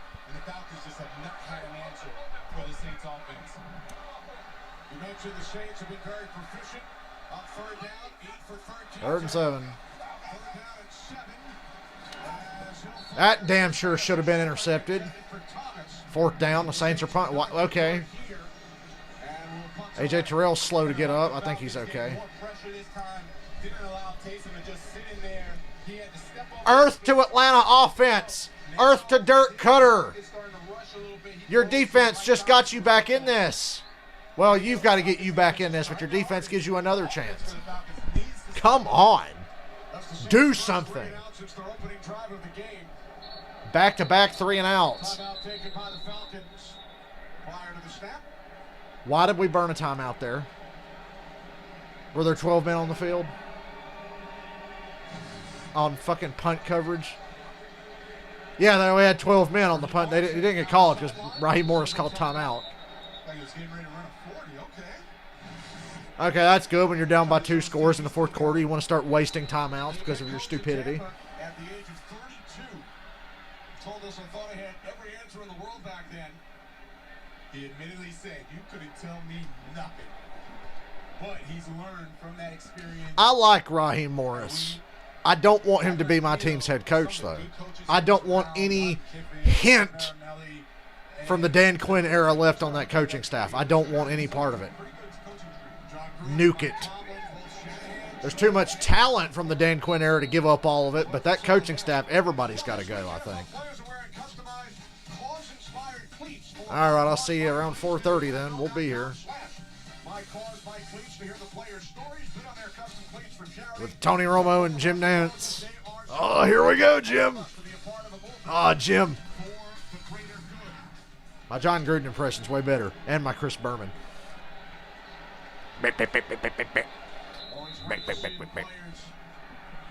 Gesicki. Mike Gesicki. Julio Jones. Can't say that name good like Berman. Oh, look, Matt tried to throw an interception to Marshawn Lattimore. It was behind Ridley, and Lattimore just missed it. Incomplete. This fucking offense is abysmal. It makes no sense that they're this bad. The defense is playing okay. They're okay. They're not great. They're decent. The hardest part was watching his wife, Sarah, go through the process. Having to leave your babies at the hospital, calling in the morning to see how the night went. He said all the moms of premature babies are rock stars, and certainly the March of Dimes helps all of us who have been through it. So such a great cause. Yeah, Mr. Roma. We'll have him for the 4:30 game, I do believe. I had some Romo moments last week during the Titans game. And Matt Ryan gets the shit knocked out of him. They say incomplete. 3rd down and 10. 3rd and long again from their own 12. Right?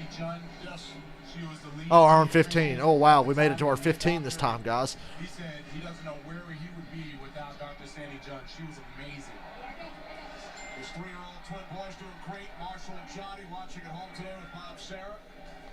A special shout out from Matt Ryan, as you said, Jonathan, to Dr. Sandy John here in Atlanta.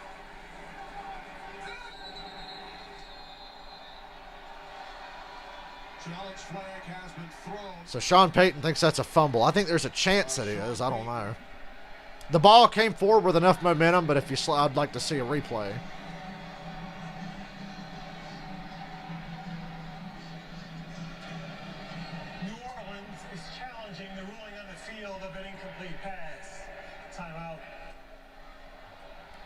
So here's what I'm thinking. The question is, was Ryan's head moving forward as he was hit by Carl? I feel like that call will probably stand, but it's literally as he gets hit, it goes forward. I don't know. Don't really care. Titans are on 4th and 4 at the Cleveland 22. Obviously got to go for it down by 20. We're not in the 4th quarter yet here, but we switched to Tennessee for the moment. This is the game, really. I think if you don't get this, it is game over. You can't be down 20 in the 4th quarter. You're not playing the Falcons. You're playing the Browns. Who'd have thought the Browns would be this much better than the Falcons? And it's a catch and 1st down for the Titans. Oh, wait. He's saying incomplete? That other ref's coming in saying catch. Batson saying catch. Mike Vrabel's in the huddle with the ref saying catch. I think it's a catch. Got to get the challenge flag out, Mike. What do you think? Catch. That is a catch. Elbow down. That's a catch. That's a catch. That's a catch. That's a catch. That's a catch. That's a 1st down for Tennessee. You will not change my mind. Because the ball can touch the ground, Ian, if you have possession of it. You know, mark my words, that is a catch. Are controlling the football. And I don't see anywhere where Batson wasn't controlling the football, even though the ball scraped the ground with it. It's a tremendous catch. It really is. It's something that they have to take a look at, I believe. And Vrabel has challenged. Back to the Falcons for the moment. Hold on, back to the Titans. They're still in commercial.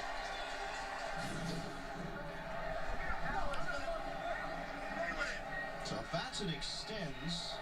See, he's got both arms under the football. He's cradling it. That is a catch. He touched the ground, but he grabbed it and had it on his chest first. I could see that from home. That dude standing right there couldn't see that he caught that. got a hunk of sod stuck in his helmet on the slide. Gene Steratore. Is he the Wizard of Sod? Along with us. Gene, what'd you see? You know, I agree with Charles on this one, Ian. This player has stuck this football right there. I believe he has firm possession. The elbow puts him down as a body part. And any movement that occurs after that, I think there is movement. And yes, does the ball hit the ground after he has possessed it? Well, you're fucking wrong. It's a catch. Back to the Falcons. Oh, the Saints have the ball back. Right. The Saints are at the Atlanta 18. Oh, they ruled it a fumble. Okay, so they did say Matt Ryan fumbled. All right. I mean, like I said, it doesn't matter at this point anyhow. This one, I believe there was conviction in it. And they have to have it anyway, as you all know, as we head towards the end of the third quarter, just 29 seconds left and down big. And Vrabel had a good angle, where you see on that slow motion instant replay. And he's getting help from his staff, checking out the replays, and from the 12,000. This is a really long fucking review for something that seems obvious to me. Back to the Falcons. So the Matt Ryan incomplete pass was changed to a fumble. It looked like it could go either way.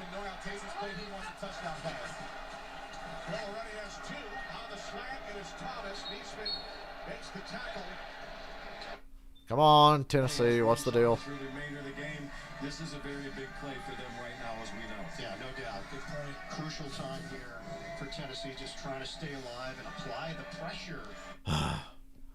But you want these reps for Taysom Hill. Understand how to officially get touchdowns without having to run quarterback sweeps every time down the red zone.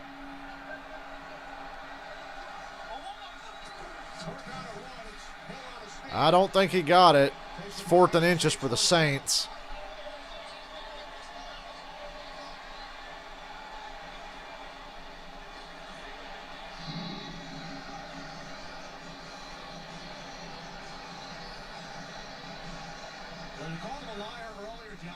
Doesn't matter. Browns Titans. Hurry up with this fucking review. Okay, yeah, first down Titans. There you go. So Tannehill and the Titans have a fresh set of downs to work with. 31 seconds to play in the third. I guess at the end of this drive, I'm going to stop the stream, take a break, watch the fourth quarter of this, and be back at 4:30 for the Packers and the Eagles.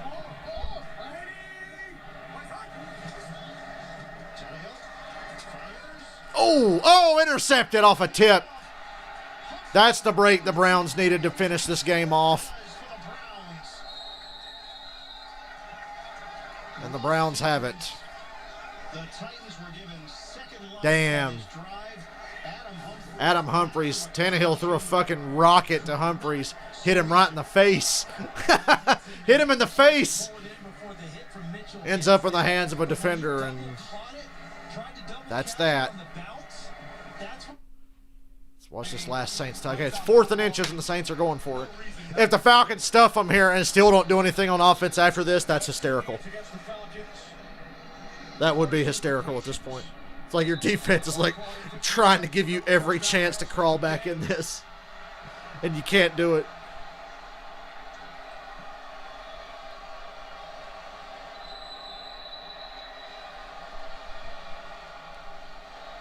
Saints will huddle up. Play clock is down to 10. 4th and inches for the Saints. Kamara in the backfield. Now they pump the play clock. I bet it's a sneak. It's a sneak, and he gets it. It's 1st and goal.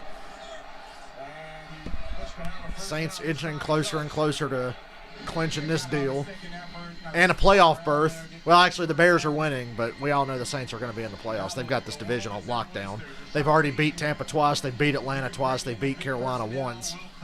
The division's sewn up. Tampa Bay's free-falling. Tampa Bay's on a bye week. Lucky for them. We'll have to see how the Bucs play coming out of their bye week. Taysom Hill left, Taysom Hill right, because better defenses are going to cue on that. They're going to pick up on it. So you need something more to show the offense or opposing defenses from this offense down in the red zone. Career high 71 rush yards for Taysom Hill today. 1st and goal. First and goal. It's a bootleg. Bell's throws is complete. Manuel Sanders from down the mountain to 5. Quit fucking around and score. See, I can see that setting up for a boot action where you have Mike Thomas, Emmanuel Sanders on the same side. You run that same type of action and then bring one or both across the football. I I can see that being set up, but we'll see what he runs. Change that to the fullback, Michael Burton. Over 400 yards of offense. 190 on the ground. Burton is split out wide to the left. 2 tight ends in the game. Second and goal from the 5. Is this the ball game? No, it's not, because Hill just got the shit knocked out of him. The ball's on the ground. And the Falcons recover. Wow. Deion Jones recovered the fumble. Are you serious right now?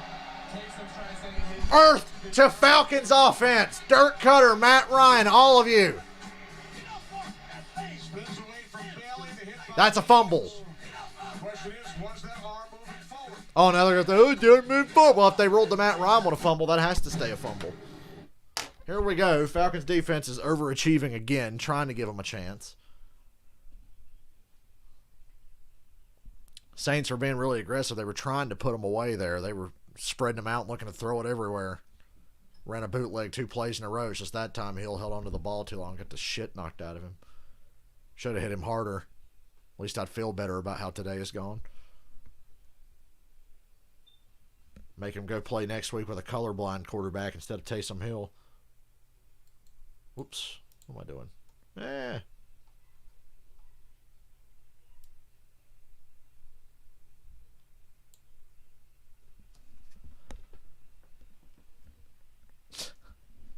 The Falcons won't die. They won't die, even though they should just die because they're fucking useless.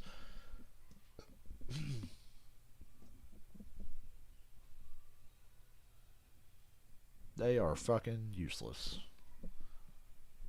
But they just don't know. They're too legit to quit. That's what it is. They're wearing those old black uniforms from back in the day. They're too legit to quit again. That's why they won't just roll over and die. Although it looked like that's what they were doing for the entire third quarter.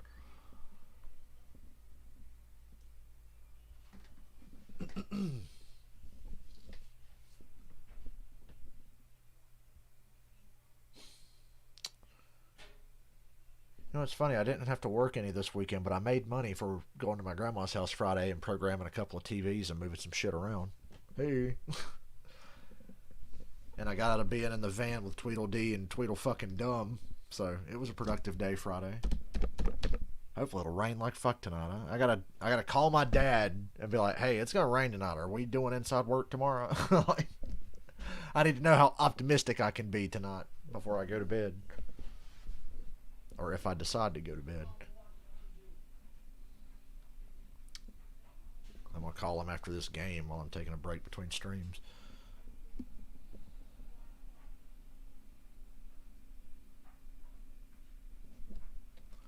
The call stands. Falcons take over. Wow. That's outstanding. As we take a look at the last play. Similar to Matt Ryan on that. It was just like the Matt Ryan fumble, so that had to stand. Falcons come out, run the ball, 1 yard gain. Oh, we're up to our own 16 now. We haven't been past the 20-yard line in like an hour.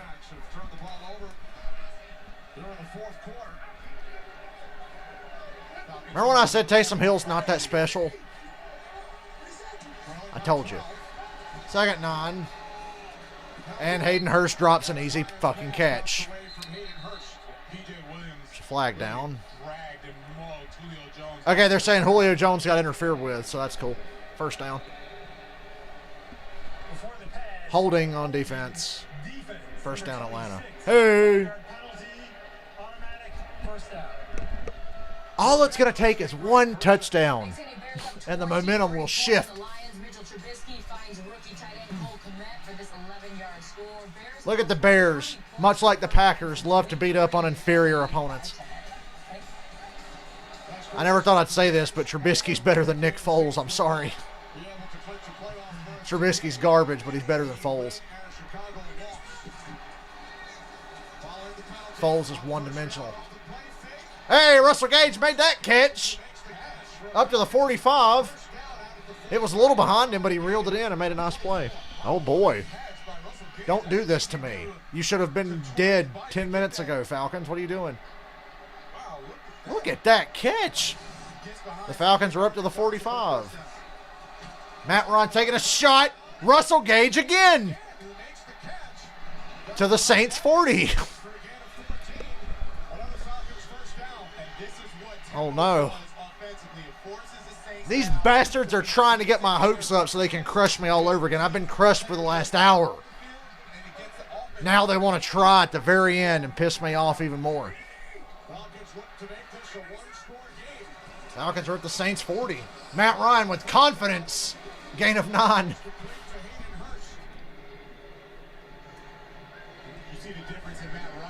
Now all of a sudden Matt Ryan's like, hell yeah, ramp it up. And now there's no time for the pressure to get there. As long as he continues to keep doing that, you're going to find a lot of success in this offense with this tempo. 2nd and 1. Obviously 4-down territory, down by 2 scores in the 4th. And it goes for no gain. It's 3rd and 1. Get the fuck on the ball.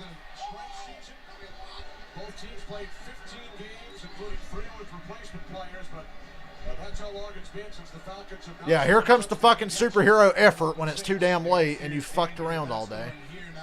They slow it down. They try to convert the first down with a quick run by Ito Smith, and now look how slow they're going again. In the huddle, they get out the huddle. Defense already has their play calling. They're able to see the offense and match up. Well, yeah, they've already got it called because they know everything we're going to run because Dirk Cutter's predictable as shit.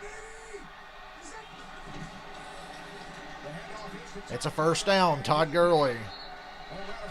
Get on the ball. Let's go. Let's go. And there's a fight.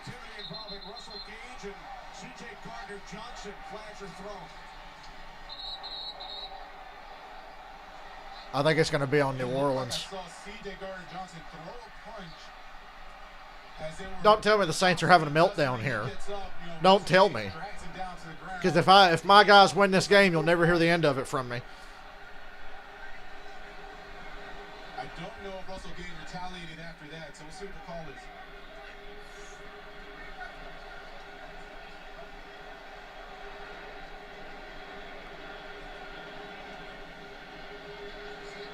Oh boy, I bet it's on us. The result of the play was a 1st down. After the play, personal foul, unnecessary roughness, defense. Yes. 22. That penalty is, of course, half the distance to the goal. Automatic 1st down. They didn't throw him out, though. Did he throw a punch? Russell Gage. Oh, he tried to take out Gage's legs at the end of the play. Well, that's classic Saints. That's what they do. Remember, this is the team that was paying guys to hurt other guys. And Sean Payton was the coach, so that was his deal. You could say Greg Williams all you want. Who's the fucking head coach? 1st and 10 at the Saints 15. I think he's in. There's a flag down. Yeah, that left foot might have been out of bounds.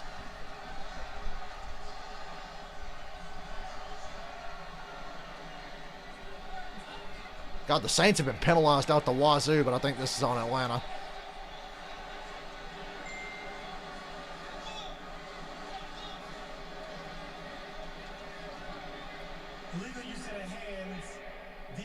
Hey, 1st down Atlanta. 1st and goal. Marshawn Lattimore. Man, the Saints have so many penalties. You are not doing this to me today, Falcons. I wanted to turn this game off. I wanted to turn this game off. You're not doing this to me. Great route by Ridley, but Lattimore did a good job of forcing him out of bounds.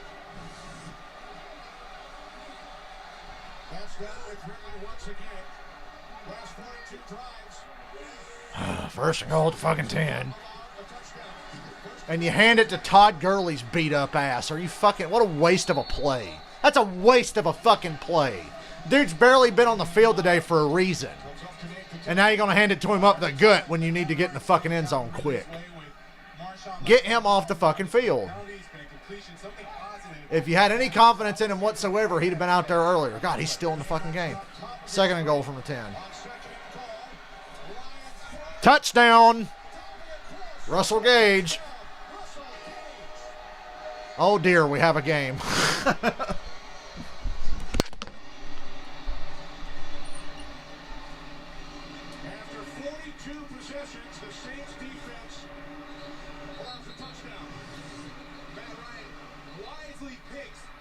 combination because you have Russell Gage on a one-on-one with Quan Alexander. So always take wide receiver on a linebacker. That's a win for the offense. Smart heads up. Let's go. We in there. You got to be kidding me. I wanted to turn this game off. Why am I still here? Unbelievable. Extra points good. It's 21-16. Bruh. So even if the Saints get a field goal, it's still a one-score game. Give me a minute.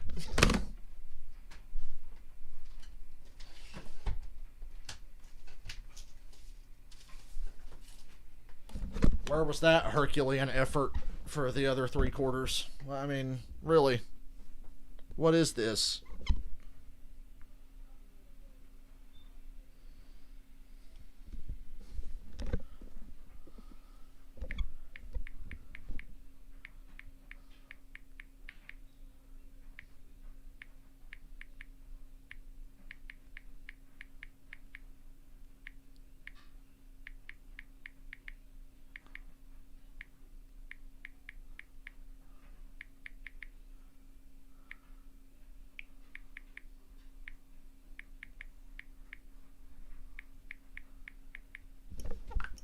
I mean, really, are y'all seeing this mess? Are you seeing this fucking mess right now? Matty Ice was cooking on that drive, though. He was cooking. He really threw 2 touchdowns. I feel like that really one might have been a touchdown. They never went back and looked at it, but they called hands to the face on Marshawn Lattimore anyway. So it really didn't matter. Can they do it again? They're going to be down by 5 or 8, hopefully. I mean, unless the Saints just score a touchdown, then it's over. So, but if they're down by 5 or down by 8, they're going to have to do it again. That felt like lightning in a bottle there, that drive. They caught lightning in a bottle and got hot, got down the field and scored. This would make my whole year if they could somehow pull this game off. We could end up 5-11. We win this game and lose the remaining 4 or whatever. We go 5-11. I'd still be happy just because we won this game. Because I could say we beat the Saints, but we get better draft position while we do it. So just try to win this game, and I'll be happy for the rest of the year. Try. Looks like I'm not getting off here. I'm not getting a break after all. Especially if this game goes to fucking overtime.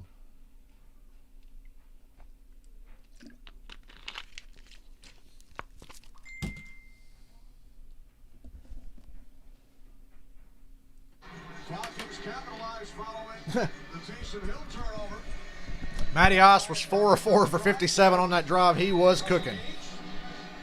In the 4th quarter, that's why they call him Matty Ice. Hill turnover from there. It was the Temple offense that really got the Saints defense off balance. Managed to get down into the red zone, and they found that weak link in the defense with Quan Alexander matched up on Russell Gage. On the second touchdown allowed by the Saints defense the last 5 games. So the Saints offense back on the field. A couple of special editions of the NFL on Fox coming your way this week. Tomorrow, 4:30 Eastern, the undefeated Steelers take on Washington. Check local listings. And then on Tuesday, it's the Cowboys and the Ravens. Coverage begins at 7 Eastern on Fox NFL Network and streaming. Washington and Pittsburgh tomorrow. So Monday football, then Tuesday night football on Fox. We got football everywhere. Oh, you know what would make me very happy? A defensive touchdown. That'd make me so happy. Woo! I wish. Saints have the ball at their own 25. Start from the 25-yard line. Catch is made by the tight end. Out to the 24. Gain of 4. Defense should probably score if we have any shot at winning, because I feel like the offense is going to piss the bed again. They had their one good drive there.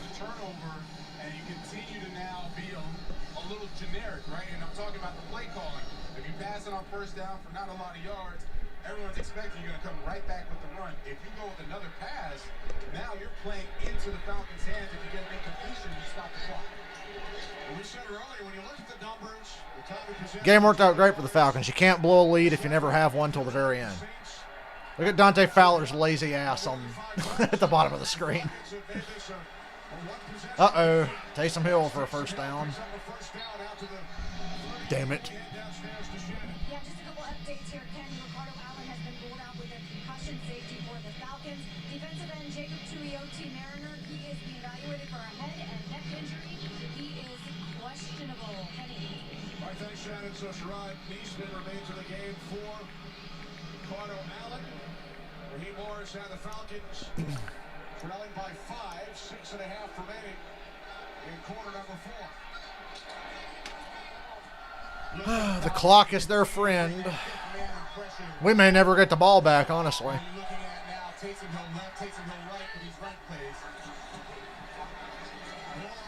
Oh, God, there's Hill holding on to the ball. Too long again. Should have been intercepted. Ah! He's trying to throw interceptions. Why won't you let him? Every time Hill holds on to the ball too damn long, it's always almost an interception. Anytime he's pressured or holds onto the ball too long, he tries to throw it right to us. Take advantage. Oh, that should have been a fucking pick.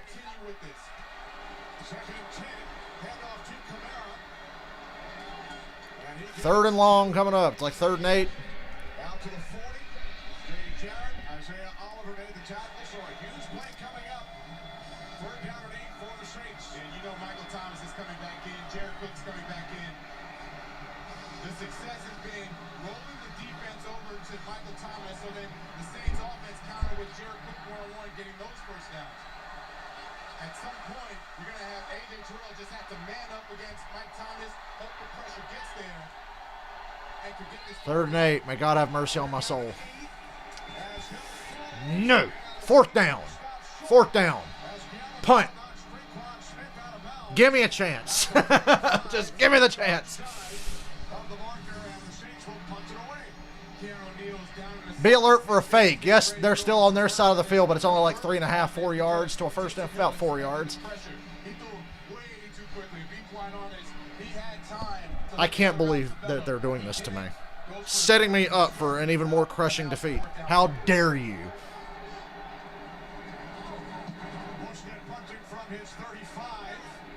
How dare you, sir?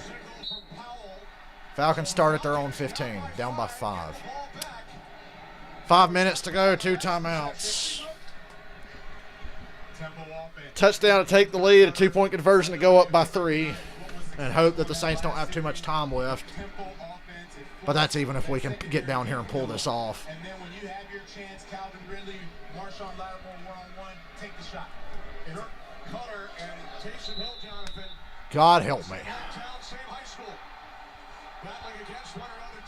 Field positions killed us today, too. I mean, we've killed ourselves, but field position's killing me.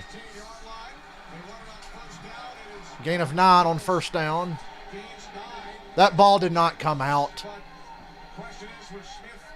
Hurry up and run a play. That ball did not come out. Either way, Falcons recovered. Okay, they're going to say we fumbled, but we recovered. Tries to lower his shoulder. Either way, we recovered. Knees down, butt down before that ball came out. Fuck off. You know, Smith heading to the sidelines. Looked like Marcus Williams was the one that laid the boom on him. He's going to have to sit out a play or 2. 2nd down and 3. Oh, boy. Why did I do this today? Why did I decide to watch this game? I either want I want to blow them out or them blow us out. Why's it got to be close?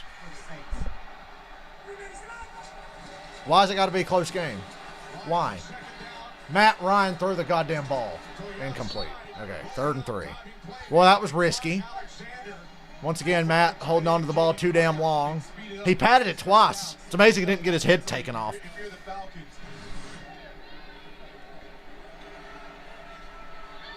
Alexander getting the left hand on it, so the Falcons now facing a 3rd down and 3. It's 4 down territory, isn't it?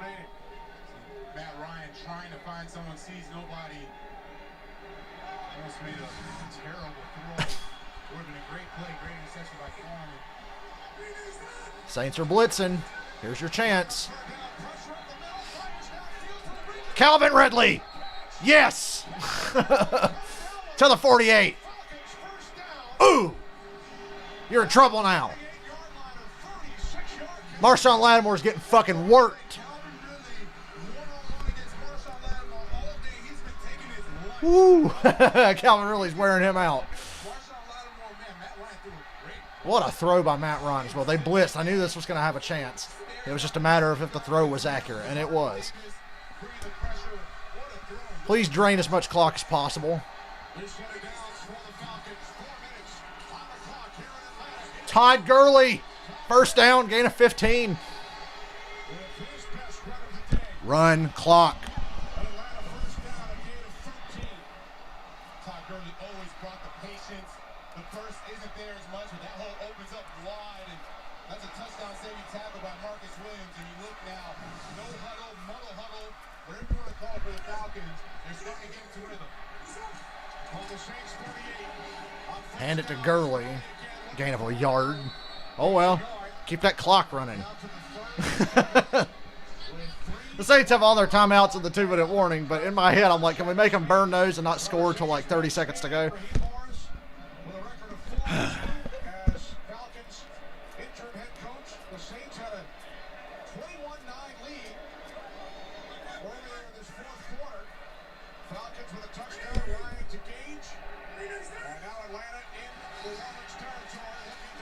Throw it. Sacked. Loss of 1. That's his fault for not getting rid of it.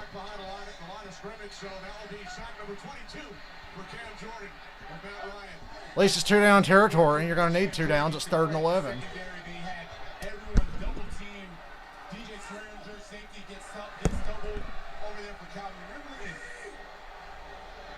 If the pass protection holds up, they've got a shot. Julio Jones, first down. That's the GOAT. Let it go to the 2-minute warning. Let it go. Let it go. Let it go to the 2-minute warning.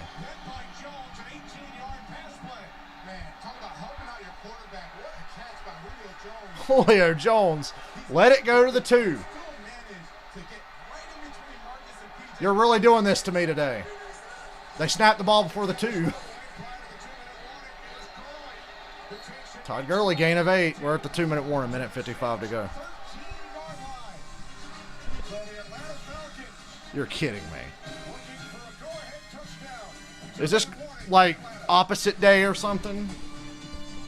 This is opposite day. The Falcons are the one trying to come back from being down by a big lead. You got to be kidding. Well, it wasn't even that big. It was a 12-point lead. Felt like a fucking big lead, as shitty as this offense played for 3 quarters. That fucking 3rd and 11 to Julio, that was clutch.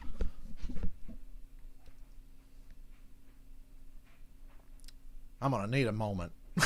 Only if this ends up good. Why am I getting excited? We're not in the end zone yet. There's still too much time left.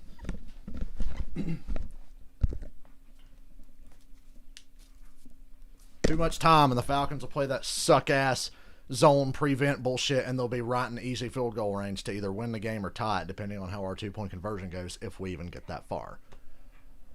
Because I've seen what the Falcons do all day. They'll be playing that shitty defense they play on 3rd and long, although they'll be playing it on every down.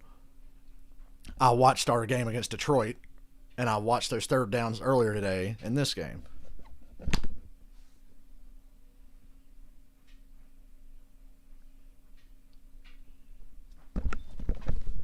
Now I'll really be hoping the Cardinals lose. Because I'll be thinking now, I'll be like, wait a minute. Hold on a minute, player. If the Cardinals lose, we might have a shot at crawling back into this mess. It's a long shot, but because we got to play Kansas City and Tampa Bay. We got to play Tampa twice and Kansas City once. So now we probably still fucked, but you never know. Yeah, we're fucked. We got to play Kansas City. We're not winning that game. We might beat Tampa once, but we're not going to beat Kansas City. We probably won't even win this game. I don't know why I'm thinking ahead. But the effort feels good. It hurts to care, but it feels good to care too.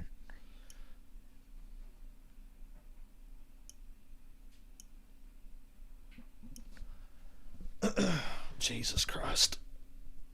I got to piss, but I didn't go to the bathroom during this commercial because I'm afraid to move.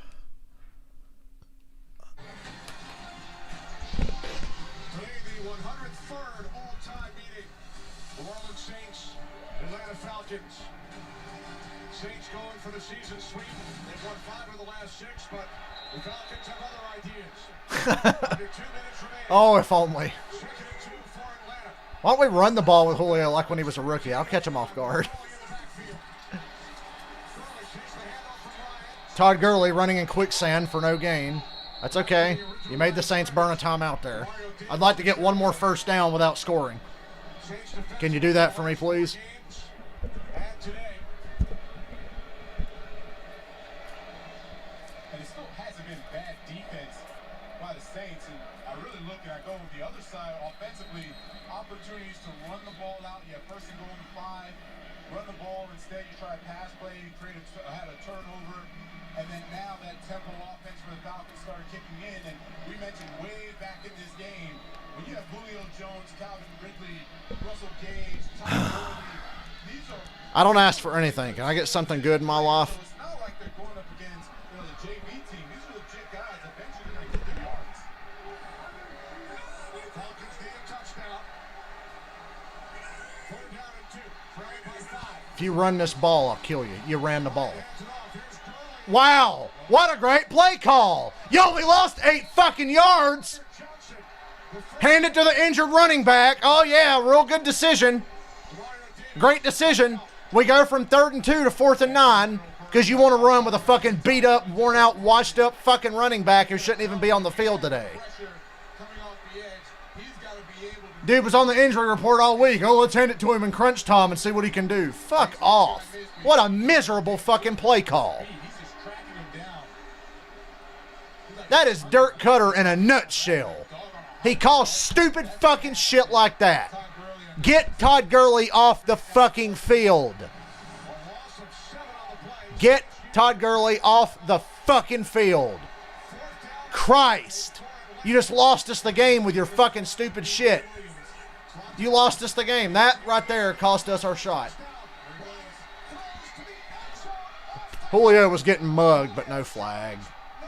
It's over. Fucking Dirk Cutter. Can you fire his ass tomorrow? Why is he still here? You've got to be kidding me.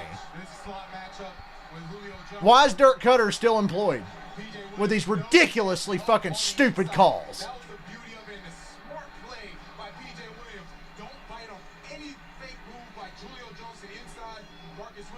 I don't understand.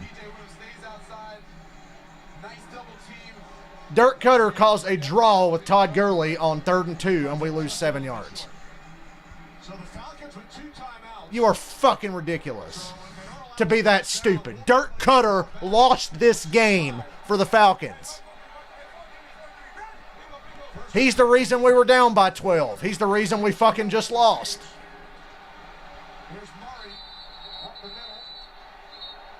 I can't get over Dirk Cutter.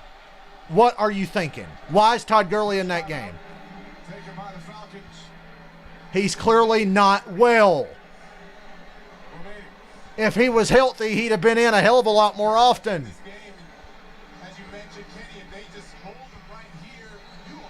It was fucking 3rd and 2, and you call a draw from the shotgun. Throw something quick, get the first down. Stupid. And Gurley made a poor choice. Oh, it's on Gurley, too, for sucking ass and making a poor decision. Unbelievable how bad Dirk Cutter is. How does this motherfucker... How did Dirk Cutter ever... Oh, wait, I know how he became a head coach with Tampa. Because Matt Ryan's fucking great. Oh, he fumbled! Son of a bitch! We didn't get it back. Oh, Jesus Christ. 3rd down. Clock stops. Well, it should stop. The ball rolled out of bounds. A.J. Terrell punched it out. Oh, yeah, Taysom Hill's so good, guys, the way he constantly puts the ball on the ground and tries to throw interceptions. Not keeping contained, and he makes a tremendous football play. Getting the ball out on Taysom Hill. Now, the Falcons wondering why the clock did not stop. Why didn't the clock stop? The ball rolled out of bounds. You better go back and fix that shit. Like they're questioning the officials. Yeah. Got together. Put about 10 seconds back on that clock, asshole. The ball bounced out of bounds. So the Falcons did not use their final timeout. The Falcons were at the Saints 15, and Dirk Cutter called a draw on 3rd and 2 that got tackled for an 8-yard loss. Then Julio got mugged on 4th down, turnover on downs. That's what happened.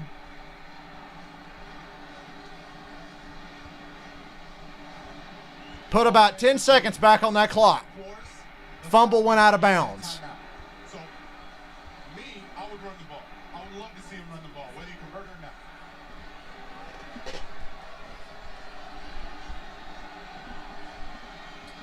We welcome those of you who have just joined us. Ridiculous. I'm still here watching this game. Because the Saints went into full-blown meltdown mode in the 4th quarter, and here we are. Victory. Saints leading this game 21-16 on the last play. Taysom Hill The refs are confused. Taysom Hill just fumbled the ball, and it went out of bounds. The clock should stop. It's 3rd and 8. Yeah, here's the situation, Kenny. It was a fumble that went backwards and out of bounds, so they're kind of bilingual. The ball went out of bounds due to a fumble. The time was 1:24 when the ball went out of bounds. Atlanta called their 3rd and final timeout. No, we did not. Atlanta, please reset the game clock to 1:24. All right, Mike. And that's why they had to use a timeout, because by If you're the Saints here, you just got to run the ball, drain the clock down to 30 seconds or whatever, and punt. But I hope they're dumb enough to try to throw it. Well, the Packers can wait. I don't care about the Packers and Eagles. They can wait. I got to take a quick break between streams to change the title. The Saints are in an empty backfield. I would almost expect Hill to keep it here to try to ice this game. But if it's incomplete, the Falcons are going to get the ball back with plenty of time. The Falcons are going to get the ball back with about 30, 35 seconds. Still going to take a miracle.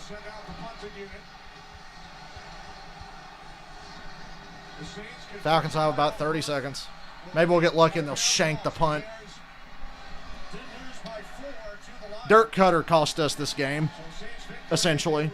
Watch him come out here when we don't have any timeouts. He'll be trying to run draws and shit and delays with Todd Gurley with his bad fucking knees.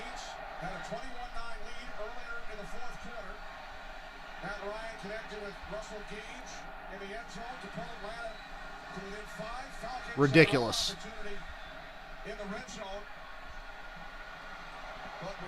Yeah, Falcons will have maybe 30 seconds. Boy, a good punt return would go a long way here, guys. This is the knockdown, drag-out fight that I was telling you about, where you say, man, it doesn't matter the records. Atlanta versus Saints. I want Dirk Cutter to be thrown off the roof of Mercedes-Benz Stadium. Definitely, you just have to lock in. After this game, they should grab Dirk Cutter, take his ass up to the roof, and throw him out. 5-point lead for the Saints. Morstead punting from his 15-yard line. Fair catch. Taken out the 34 by Powell. Why didn't you call fair catch? You just cost us like 4 seconds. We got 27 seconds. No timeouts. Dirk Cutter's going to come out running the ball with 27 seconds and no timeouts left. You watch. The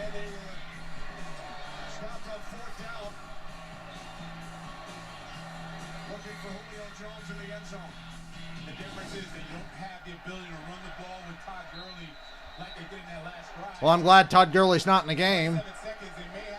Nah, Dirk's going to run to the fullback here with 27 seconds and no timeouts. We need to get across the 50 for a Hail Mary. Matt Ryan's arm's not that strong. He's holding on to the goddamn ball too long. Incomplete. There's a good 7 seconds off the clock. Matt holding on to the ball too goddamn long again. Time is of the essence here. Not that it matters. You know, offensively, knowing that you have to get to the sideline, you have to get creative. What I would do is start to motion guys into the backfield and then bring them out onto these 7 routes, corner routes. Fucking Dirt Cutter is the reason we're not in the lead right now. Dirt Cutter and Todd Gurley.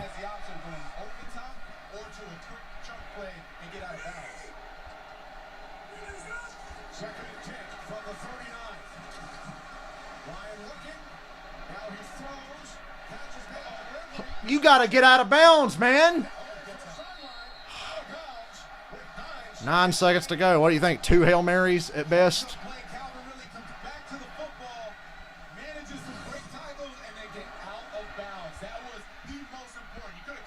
2 Hail Marys. Maybe a defensive penalty. The Saints have been good for that today. It's got to be 2 Hail Marys.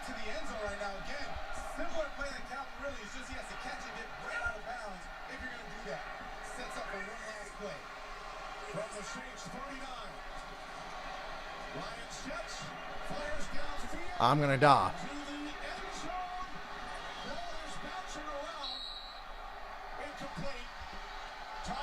Really? Time ran out? That took 9 seconds? There's 1 second on the clock, asshole. There's no way that ran out 9 seconds. There is no way. There's no way that ran 9 seconds off. That's why I'm like, what the fuck? When the clock said 0 when I looked down? No, it's not. Wow, we just got robbed of another chance at a Hail Mary.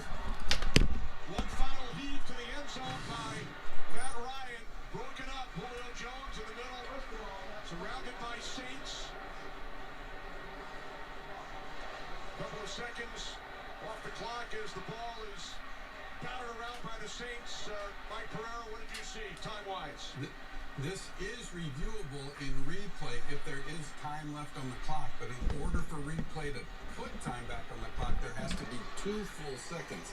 So as you look at the clock running down, I look to see when it hits the ground, 1 second left. It cannot put 1 second back on. There has to be 2 seconds left, so the game is over. Thanks so much, Mike. The New Orleans Saints now 10-2, their 9th consecutive victory. They defeat the Atlanta Falcons for the 2nd time in 3 weeks. Falcons drop to 4-8. We'll be back to wrap things up from Atlanta right after these messages. It's the Master Holiday Sing-Along with unmatched Anyway, performances and special surprise. since we got nice and shit on there, oh, you can't let there just be 1 second on the clock. Well, that's a new rule I didn't know about, because I remember a couple years ago we beat actually it was not a couple years ago, it was like 10 years ago. We beat the Bears because we stopped the clock with a fucking second left and kicked a field goal. Now, that 1 second, we should have had one more play. Yeah, we got hosed. Nothing new, considering who we were playing. But yeah, we totally got shit on there. Do you really think the Saints are going to go very far playing that bad late in games? They wonder why they can't get to a fucking Super Bowl. They do this every year. That was playoff Saints right there. They had a nice lead and totally fucking choked in the 4th quarter, but got bailed out. It's okay. Dirk Cutter should be their team MVP.